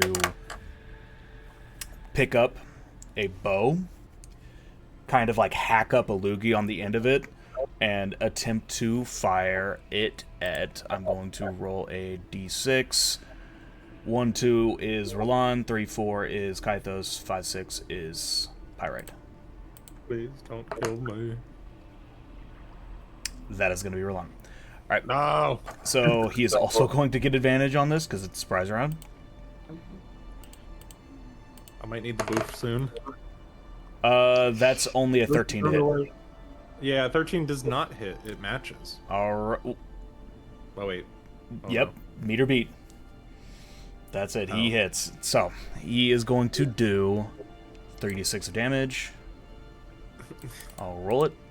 no. One word misplay kills me. Don't worry, that's only 4 damage. But you're going to have to succeed on a DC 14 to avoid that poison. Oh, for fuck's sake. DC... It's a dex save. Yeah, it's a dex save. Okay. I've been a low roller than my strength. I can feel it. Oh my god, thank god. 18 plus 4, so 22. Alright, so you just take the damage. This poison, the arrow that it's flying on is kind of like, it's kind of secondary, but the poison kind of like, it splashes on you, it gets up into your senses a little bit, it singes you, but it does not have any other effect. Now we're going to start off one more time. At the top of the initiative, it's going to be the UNT closest I'm to dead, you. boys. Don't worry, he Dead does boys. not get Oh. does not get advantage. He does not get advantage. Yeah, but still, I'm at less than half health. Alrighty. He is going to attempt to do. Let's try another constriction against you. That's a nat 1. The dude like gets himself tangled up, and he is knocked Thank prone. Thank God. Awesome. All right, and then up next, gonna be Ron. Ron, what are you doing? I'm not gonna go after the one that just fell over. I'm gonna go after the one that's like, standing. I will right? let Try you to know. knock I'll him let you know over. right now. Yeah. You have advantage against prone enemies. Okay, then on that note, narrator, I am gonna go stab the living shit out of the one that was attacking me that fell over and went prone. All right, go ahead, roll to hit. You get advantage on it. And if you hit, don't forget to do Uh, your sneak attack damage. Alright, I haven't played in a while. Rolling to hit is dagger. Right, let me find that. Or short sword. Yeah, I mean, I'm using my switchblade, but one second. Why can I not see it? There it is. We'll do. Yeah. Rolon's switchblade. Classic. Fucking 8. Does not hit. So it's advantage on the first swing, right? And then I'm using my regular bonus action for my other dagger in hand. Yeah, but you right? still get advantage because he's still prone. Okay, gotcha. So for first roll, for first dagger, 16. 16 to hit. Yeah. All right, that hits. Okay, and then I will roll for damage on the first dagger. This is gonna be a long turn. Like I said, I haven't done this in a while. All right, 4 damage All right. with the switch, or like one half of the switchblade Okay. dagger, right? And then same thing, bonus action. I'm gonna roll to hit my other dagger in my hand. Okay. And this still has advantage, correct? I Yes. already asked. But you only get your sneak attack damage on the first attack with advantage. And I also forgot to add that You earlier. should probably add it. It's 2d6, right? Yeah. So can I just add it to the second one since it's Sure. added the Yeah, first go one? ahead. Because I'm pretty sure 15's gonna hit. Mhm. But let me roll one more time. 15 hits, yeah. Okay. Yeah. 15 hits. What is the sneak attack damage? That out. Sneak attack is 2d. So I add 2d6 as well. Okay. 4 plus. Bear with me for a minute. I'm going to play this game. 4 plus 5, so 9. 9 for the sneak attack damage that should have been on the first hit. But oh well, big deal. All right, so you did 4 and then 9. Yes. Yeah. All right, down 13 points. Oakley. Dokley, is there anything else you need to do? Or you can do, I guess? No, I mean, I already used my action and bonus action, so I think besides if I have any movement left over, just positioning myself kind of like the body that's prone on the ground is between me and the standing snake boy. Okay. I think that'd be the only last thing I'd want to do. I'm just making a mental note of that so I kind of shimmy around. Okay. All right. All right, and up next is going to be Pyrite. Pyrite, what are you doing, brother? All right, so I think that I am the Draconian that's like on the ground is not dead yet, right? No, it's just not prone. All right, so I'm going to go to attack that one. Alrighty. So, And yeah, since you're rolling with disadvantage and you already had advantage on him, it's just going to be a flat roll. all right, so I'll roll to hit with my greatsword. Alrighty. It's 15 That hit. hits, yep. All right, The snake and kind of then- looks up and goes, "Argh." He has like 2 dagger holes in him. Big ones too. Oh, shut up! I swing my sword to do 7 damage. Alrighty. Do you have multi-attack or is that it? Hmm? Do you have multi-attack? Do you have multiple attacks per round or no? I No. don't think I do. I think that might be at the next level. Yeah. Get excited because you're going to be our powerhouse for damage next level. So. Alrighty, so you swing down, you kind of cut a little bit into this UNT. Snake Man. -7. So that's that. And up next, it's going to be the second one. So the second one is going to see what y'all are doing. And he is going to roll up to... No, he's gonna stay his distance, actually. And he's going to continue to spit poison I'll roll one more time to see who he's trying to aim for. It's gonna be Roland again. He rolled a 2. It's annoying. But he doesn't have advantage. But he will roll to hit. That is going to be a 14. Yeah, it hits me. Alrighty. Oh boy. So he is going to roll 2d6. Fuck, could I have... No, I would have had to use the boof as a bonus action, wouldn't I? Yeah. Okay. He does 3 damage to you. Now make DC 14. Dexterity save. Dexterity save. For... Is this poison or for grapple? This is for something that you have not come under the effect of. Oh, God. Alright, well, 8. There we go. Lay it on me. What am I sick You with? said 8? 8. Yeah. You are going to be blinded Oh, shit. Oh, God. until you can clear it at the end of your turn, or you have some other way of clearing blindness. Okay, gotcha. Alrighty. Sucks. So, up next, gonna be Kythos. Kythos, what are you doing, bro? You just see this, snake that's tied up in a knot that your buddies are, wailing on. Roland just got acid splashed in his eyes, and he's having just a bad time right now. Mm-hmm.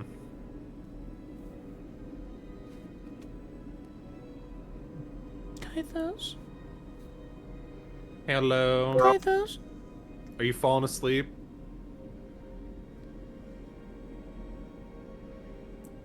Max? Hello. Wait, can I hear myself in his audio? He might be asleep. Wake the fuck up. No.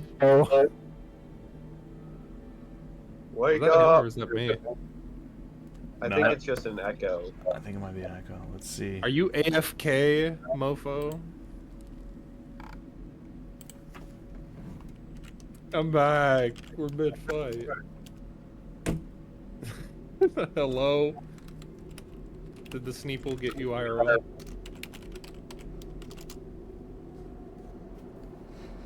Ain't no way he turned off his cam and then immediately Immediately fell asleep.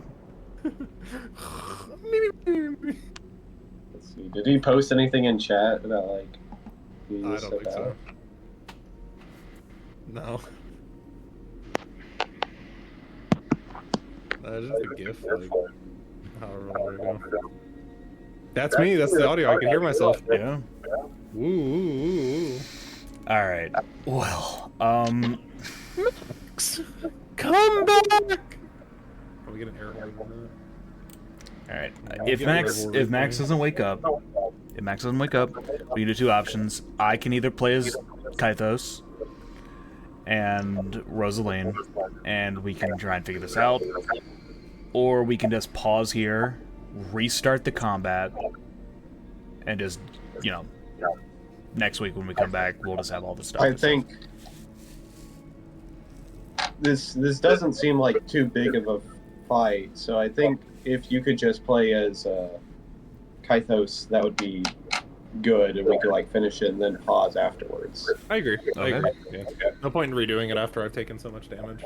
Even though that wouldn't be in my best interest. So I'd rather just roll with it since it seems like we're already about to kill one. Fair enough. Alright, so... I mean, not to be metagaming, but this isn't going to turn into a big boss fight, is it? No. Okay, yeah. I mean, for me, it Then is I so think- far. I wouldn't worry about it too much. Yeah. Because now we got me. So, what Kythos is going to do, he is going to bonus action healing word you, Roland. So he's going to cast that. You are going to get 4 healing. Wow. Huge. That's one of those hits that did not happen. True. And then he's going to cast Bless on himself, you, and Pyrite. So go ahead, and whenever you cast a... or whenever you do an action, I think it's any attack and saving throw, you get a +4 to it. Oh, sick. Did that cure blindness or no? Nope. Okay, gotcha. But at the end of your turn, you can make another dexterity check. No, you can take either a con check or a strength check to wipe the poison out of your eyes. Alright, gotcha. All right, but that's all he can do. He is going to back up about 30 feet away, so he does not get hit by any of those range attacks. And next is going to be Rosaline. Rosaline, she is going to go ahead and... I know she has something she can do that's pretty decent. She's actually gonna run up to you, Kythos, or not to you, you, Roland, and she is going to cast Cure Wounds, which is a D6 plus her spellcasting modifier, which is a plus. What is her spellcasting modifier? +5. Sweet. I'm willing to bet this will be good. So yeah, you get 10 HP back. Oh, that's okay. That's actually huge. And then she is going to back up and try and make herself a little less conspicuous. Thank you. I owe her my respect now that I've been treating her so poorly, and she did such a good heal on me. She's just trying to help. But at the top of the order, it's going to be that first Yuan-Ti again. He is going to use half of his movement speed to stand up, and he is going to target either you, Pyrite, or Rosaline, because she is now within the mix. Mm-hmm. Ron, that's you. Whatever. It's fine. I'll be the tank of the fucking group. Get my supports on my ass. Have you considered I hiding? don't know, maybe he just doesn't like you. Have you considered it's not my turn yet? Have you considered hiding on your last turn? No, Instead of doing 4 damage. I play a fucking battle rogue. Yeah, that's how my play style. Alrighty, well, okay. So, this dude is going to go ahead and... I'm going to say that since he fell down on his last turn, he does not have his constriction back. I will roll a d6, and on a 6, he gets it back for himself to roll. Because that's the most damage that he can do. He got it back. Oh shit, he rolled a 6. Alright, yeah, he's going to roll to hit you with his constriction. Okay.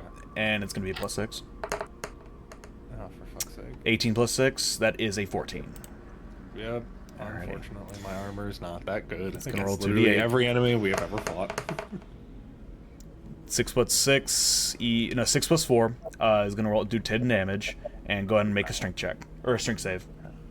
We're right back to where I started. Thankfully, 14. I think that's enough. That meets it, so yeah, you're good. Okay. All right. Cool. I haven't Once gotten any side again, like, effects this besides- guy gets up, like, he unwinds himself, and he, like, lunges for you again. He gets you, like, with a little bit of, like, a bite, but when he starts wrapping his tail around you, you're able to squirm out of the way. And this guy's looking kind of bad. He's, like, in bad shape right now. Like... Oh, I thought you meant he's kind of looking. No. When he comes bad, up on bro. you and he jumps at you and he like and climbs up on top of you, like you notice that like he's losing a lot of blood. Good. Every turn goes by. Is he experiencing bleed damage right now, or is that just like a descriptor? Yeah, description. Okay. All right, but that's your turn, Roland. What are you doing? Okay. I'm gonna. Are you still blinded? Yeah. You I have want. disadvantage on deck rolls. I wanna get the blindness out of my eyes. Like literally, just. All right. I would say that if you use an action, you can make the check twice, because you would already be able to, make the save, at the end of your turn. But if you want to do this as an action, I'll let you have a bonus action whenever you're done, and still make, the bonus the check at the end in case you fail. Yeah, my thought is I'm gonna use my main action to try to cure my blindness, and if that proves successful, I'm using a bonus action to hide, like use a hide action. Go ahead and roll either the strength or the constitution. You have to beat a 14. Is this a save throw? Saving, yep. Can I pick between the two, between Constitution Yeah. and what was the other one, Strength? Yep. Okay. I'm gonna do Constitution. First roll is a 17. All right, so you already passed. You quickly wipe the poison out of your eyes. You still have the bonus action. What are you gonna be doing?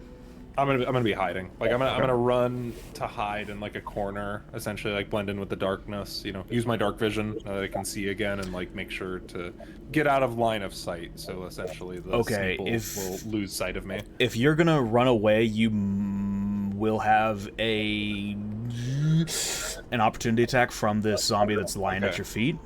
Here's my question then: what's the difference between me saying I'm running away versus like I'm hiding in plain sight? Like, do I just need to be really creative when I say I'm hiding right in front of them? You really, you have your, like, he is looking at you. Like, are you going to go invisible?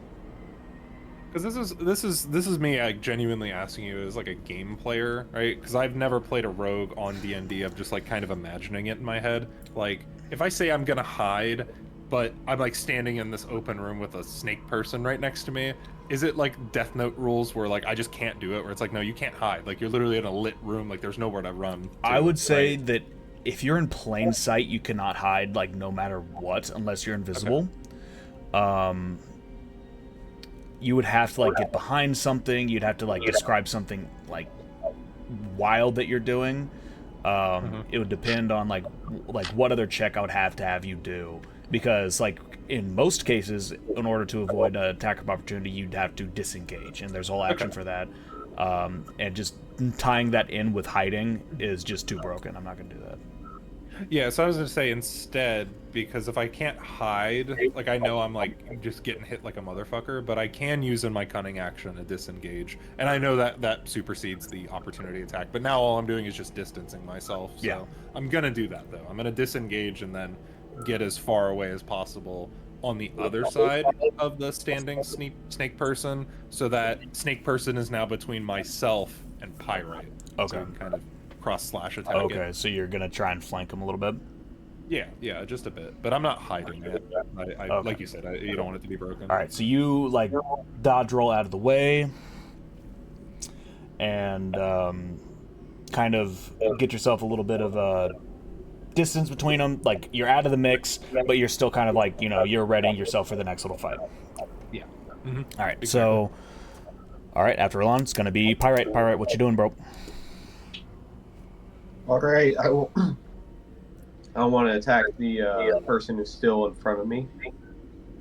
So, I rolled a hit with disadvantage now, right? Yes. All right. So,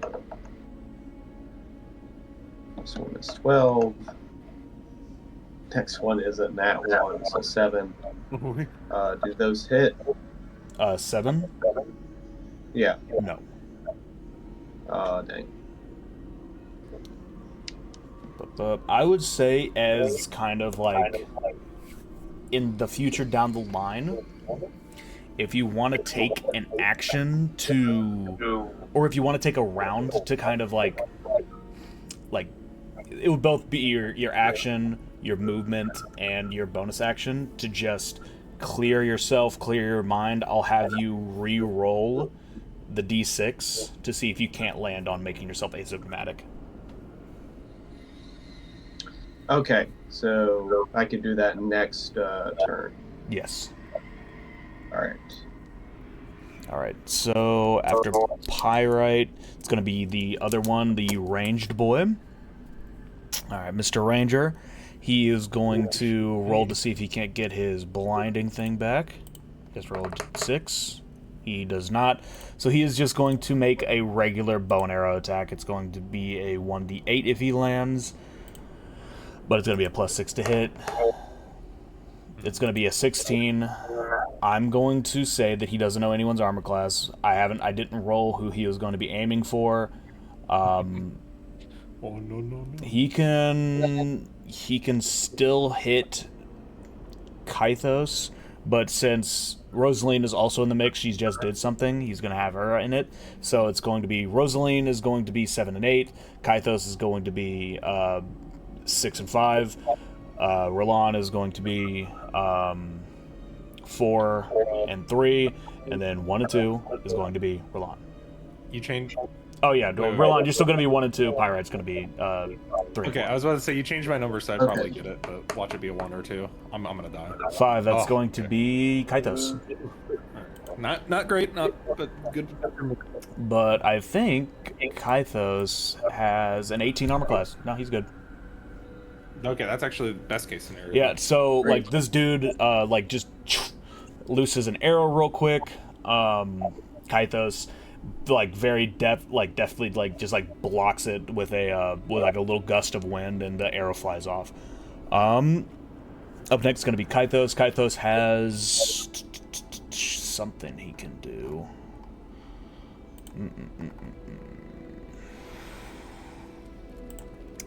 He is actually going to use Sacred Flame on the one that's on the one that's been getting smacked up on. So the dude is going to make a dex save.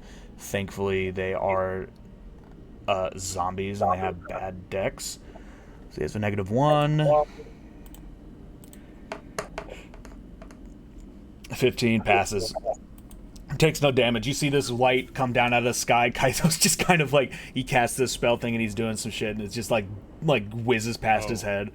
Oh, I heard no damage. I thought that was still. Oh no, I forgot that was Kaitos attacking. Fuck. Nada. So, up next is going to be Rosaline. Rosaline's a little bit shaken. She's going to back up a little bit, and she is going to cast a firebolt, excuse me, not fireball, against the snaky boy. That hits. It's going to be a 1d10. Dude, she's pulling her weight though. I'm having respect for her. She has Yell at her 3 or something. damage.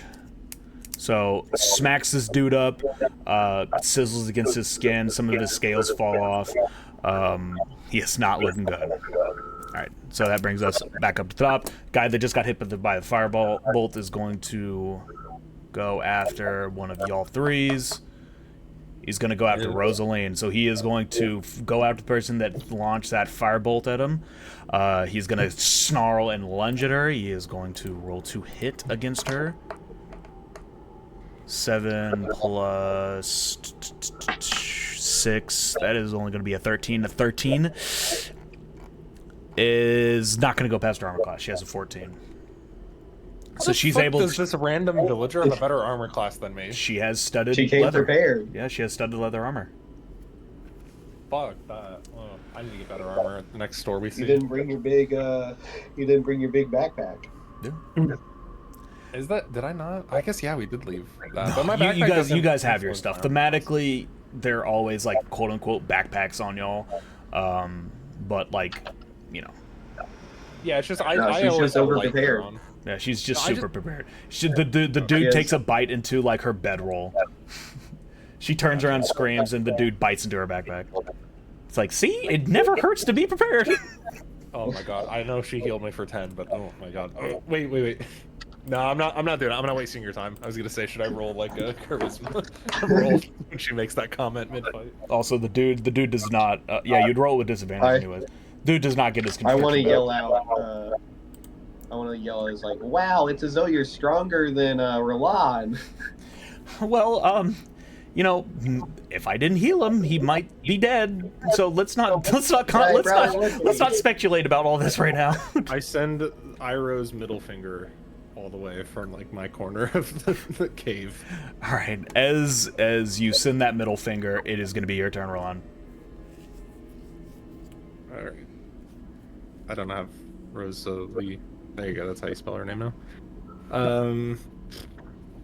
Do I even try to hide? Here's my question now, because I'm also learning and I'm trying to understand how like rogues play. Can I hide for my first action and then Yes. my bonus action be like a dagger hit? Yes. Cool, because that's exactly what I'm doing. I'm gonna run and hide somewhere where the snake person does not see me. Wait, what? Wait, Max, you're back? Hey, I'm back. So I went to the bathroom. Holy fuck, we actually thought you fell asleep. No. Holy hell, we've actually been doing the combat still, and James has been playing for yourself. Sorry.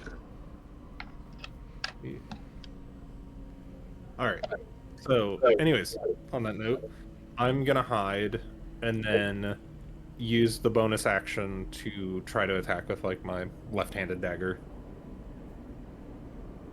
Alrighty, remember you had those +4s because of Bless. Okay. Do I need to roll to hide at all, or is the hide? Yeah, roll your stealth. If you overcome their passive, like, you'll be fine. And again, this is with +4. What's your stealth? It doesn't fucking matter. It was a nat 1. I hate myself. Oh my god. So I can't even hide. Yeah, your hiding attempt fails. You try and like duck behind like a little stalactite, but you misread how big it will be, and it's just a tiny little stub in the ground. You're like, ha! I've finally done it. God. I've gotten to the shadows. All right. Instead, can I use my bonus action to attempt to hide again? Rosaline looks over at you and says, "You're doing a great job, Roland. Keep Send it her up." another giant middle finger. Go ahead. Yeah, no, you can use your action to hide as well. Alright, I'm gonna stealth again and see what +4 is, with hopefully not a net 1. Okay, so 19 + 4 equals 23. Do I hide this time? Wait, you said a 19 + 4 is 23. Does the Gloves of Thievery give you plus to stealth checks, or is that just sleight of hand checks? No, it's Because you rolled a 13, your total roll would be 19. I'm gonna say the 19 is gonna pass like their passive perception, so you should be fine. I'm adding the +4 with the blessing. Oh yeah, you're blessed. Isos gave. Yes. Yeah. So the 23 no, you with roll the a blessing. d4. You roll a d4 to add that to it. Oh shit! It's not just like flat. Yeah. Okay, then let me not do that. I'm sure it'll still be fine because either way it's a dirty 20, but I'm gonna do it anyways just for my own sake. One moment, please. D4. Where's the D4?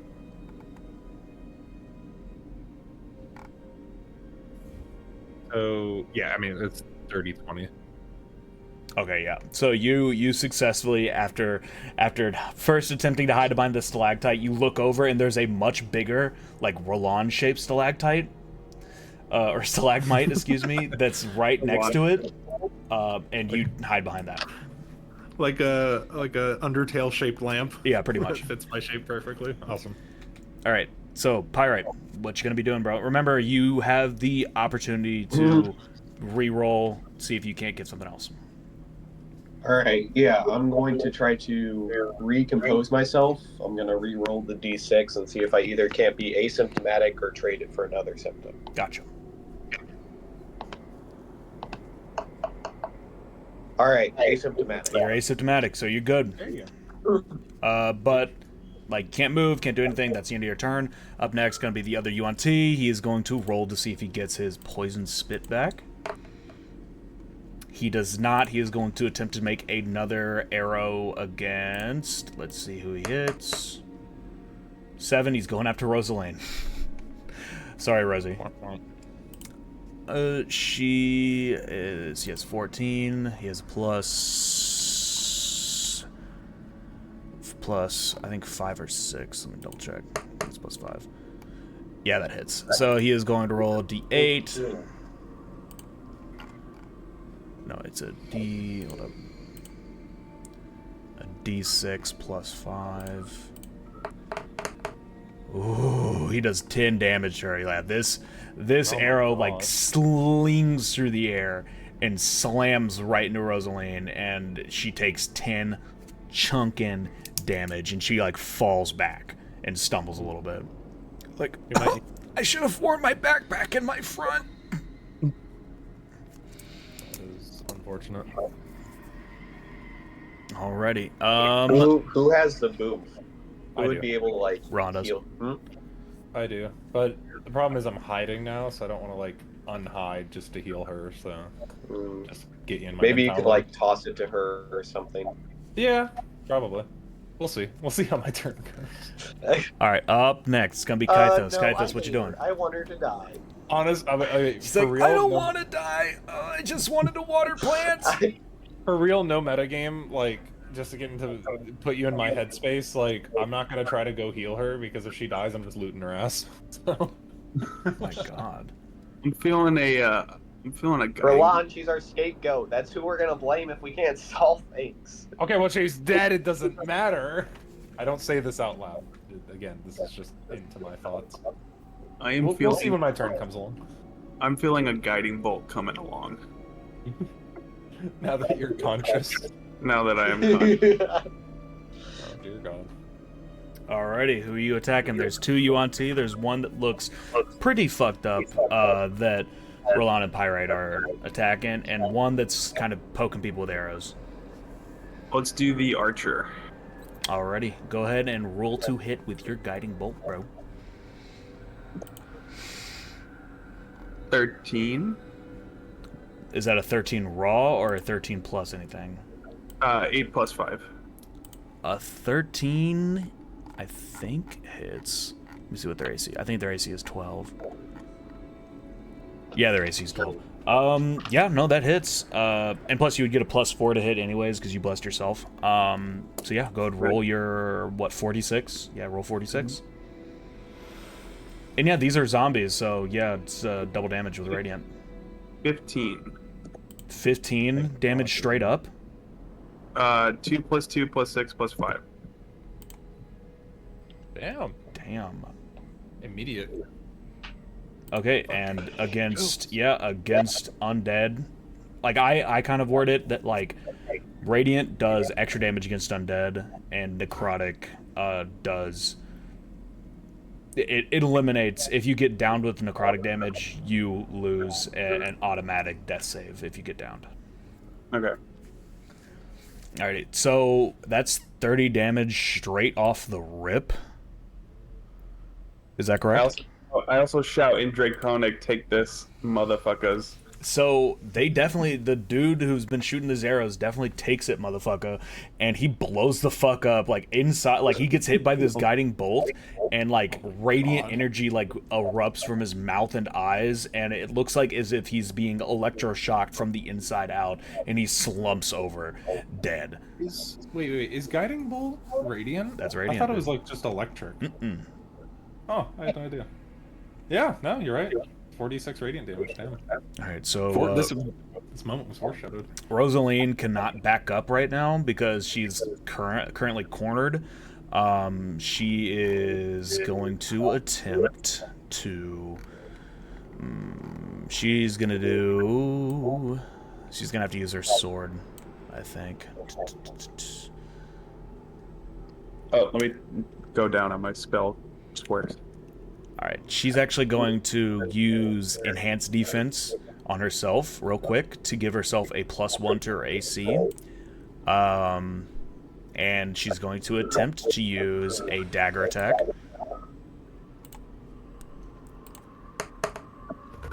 Four plus, or 11 plus 4, that hits. Oh wait, I did not mean to roll that, sorry. And 1d4 plus 2. See, she does 3 damage. So you see her like she uses like her artificer abilities. She like on her studded leather armor and her backpack, like she blesses it a little bit, and you see it kind of like bulks up a little bit around her. She now has a 15 AC, and then after she's done doing that, she grabs a dagger out of her pocket and like jams it right into this Yuan-Ti's throat, dealing 3 extra damage. Oof. Alright, that's going to be that Yuan-Ti's turn. He's going to roll to see who he's going to go for. There we go. Time to... He's going to go after Rosaline again. Well, if she dies, she dies. No. Oh, the damn towel. He hits. Oh, fuck. Okay, she might actually die, though. And that's going to be a bite attack, which I think is just going to be a d8 plus 5, I think. Oh, no. Plus 5. She has 17 damage, so he's going to have to roll minimum. I'm pretty sure. Yeah, let me see what exactly I had.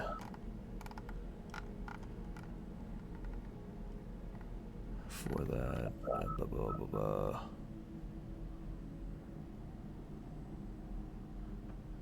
Yeah, it's, wait, a d8, yep. Plus 4, actually. Does 7 damage, she drops. Like, this guy takes a big chunk, out of like her side and like tears a wad of meat out of her ribs, and she falls over. Is she dead or is she knocked out? I'll have her Is roll she her saving throws, fainted? but I'm not gonna let you know what her saving throws are. Oh. Which I'll go ahead and roll one now. Oh no. Oh wait, I have to do that off screen. Give me 1 second.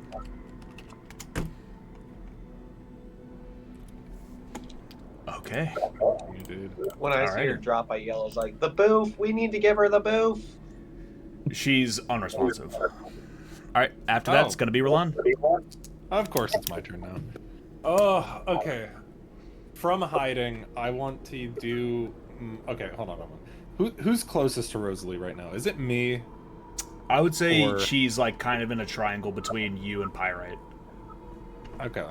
For my first action, I'm coming out of hiding, and I want to attack the nearest Sneeple person. Or I guess not the nearest. I want to attack the one that just, like, took a bite out of her. Like, do that sneak attack stuff. Alrighty, go ahead and roll with advantage plus your d4. Okay. Plus the d4 Yep. that Blessing gave me. Okay. Alright, so it's an 11 plus. Bear with me for a moment. 14. 14 hits. Sweet. And that's just the first roll of advantage. Okay, gotcha. Now let's roll for damage, and let me do my sneak attack damage so I don't forget. Clear that. So it's 3 plus 3, so 6 damage total. And after doing this 6 hit, damage total. Did you roll your sneak attack damage as well? yeah, that was a sneak attack damage. It was 3 and then 3 for the sneak, so 6 in total. Alrighty, so 6. He is like legitimate, like so close to dying. Okay, Not and I joking. noticed this in that first hit. Okay, cool. Because I'm also gonna attack again, knowing that like the first swing, like he's almost near death. Because my thought is like, it's safer for her if he's dead versus not. So I'm gonna roll to hit again with the bonus action, other side of my switchblade. All right, go to roll to hit. Get your +4. Yeah, and I'll do the +4 on the blessing. Well, it already hits. Okay, it's perfect. it's 21 without the +4. So Alrighty. All right, rolling to hit. I think even with your minimum damage, you'll be able to kill him. Okay. Well, minimum damage was 3. Do I add damage modifier with blessing? Like, would I also No. roll pyramid? No. Okay. Then yeah, 3. 3 All right, damage. Yeah, so you do a quick 1-2, like again, classic roll on, doing ding ding, and that's just enough to like loosen the skin flaps on his head that you've been carving at before, and his head falls over, and he's dead, quite. All right, perfect. All right, so as of right now, combat's over. You just finished off your turn. I'm still going to go through initiative, and on Rosalie's turn, I'm going to roll a death save unless y'all can stabilize her. So, up next, going to be Pyrite. Pyrite, what you doing, bro? Alright. Can I, in one turn, get the healing, like, pipe from Roland and take it to Rosalie and get her to heal from it? Yeah, since using the pipe as a bonus action, you can have an action to get the pipe and then a bonus action to use it. Alright, so I'm going to do that where I get it and then bring it over to her in order to heal her. All right, go ahead and roll your healing for that thing. I think it's And I think it's hit dice that you get. I think it's like half your available hit dice. So she has, I think, a D8 for her hit dice. I'm pretty sure she has 2 D8s. alright, so I just roll 1d8 for healing. 2 D8s. Okay.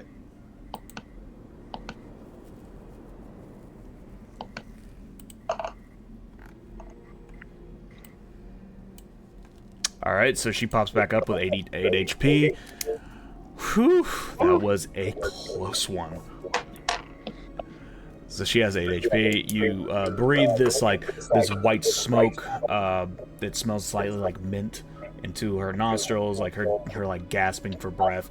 Kind of like inhales it real quick. It goes throughout her body. You see that like the wounds start to close, like where she lost that part of her body, like on her ribs.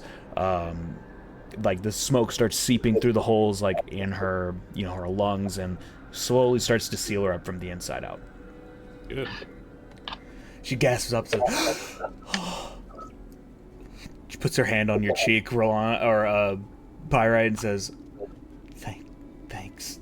I didn't really think I was gonna make it out. I don't think I came that well prepared." Don't worry. I want to like slowly take her hand away from my cheek and be like, "Thanks, but I'm saving myself for the princess." So. Yeah. I mean, I was just thanking you. But yeah, okay. Yeah. No. I know the effect that I have on maidens. You don't have to apologize to them. Just like, roll for Riz. Yeah. Roll your charisma, brother. The Rizma. 2. Describe a 2 charisma check. Like to try and like explain to this lady that like you're like a hot stud. Your Riz is as rotten as these vegetables. Look, so obviously all the dames, all the brides, all the chicks in my old high school, they really dig my style. So I had them all over. People were writing stuff on my locker all the time, like really, really great things, and like girls would pass me in the hallway and just start laughing. I was that charismatic. Look, I know the effect that I have. It's just I don't want to lead you along. She looks up at you and like as you're saying all this and just says, "Oh, you've never fucked, have you?" What the? Like, why did she just put on that voice? I'm so sorry. I didn't know. I apologize. It must be her. Well, hold up. I am 20 years old, and it's perfectly natural. So you, inexperienced. So at you, this yeah. age. I mean, a lot of people say they just haven't peaked yet. Yeah. Me watching that.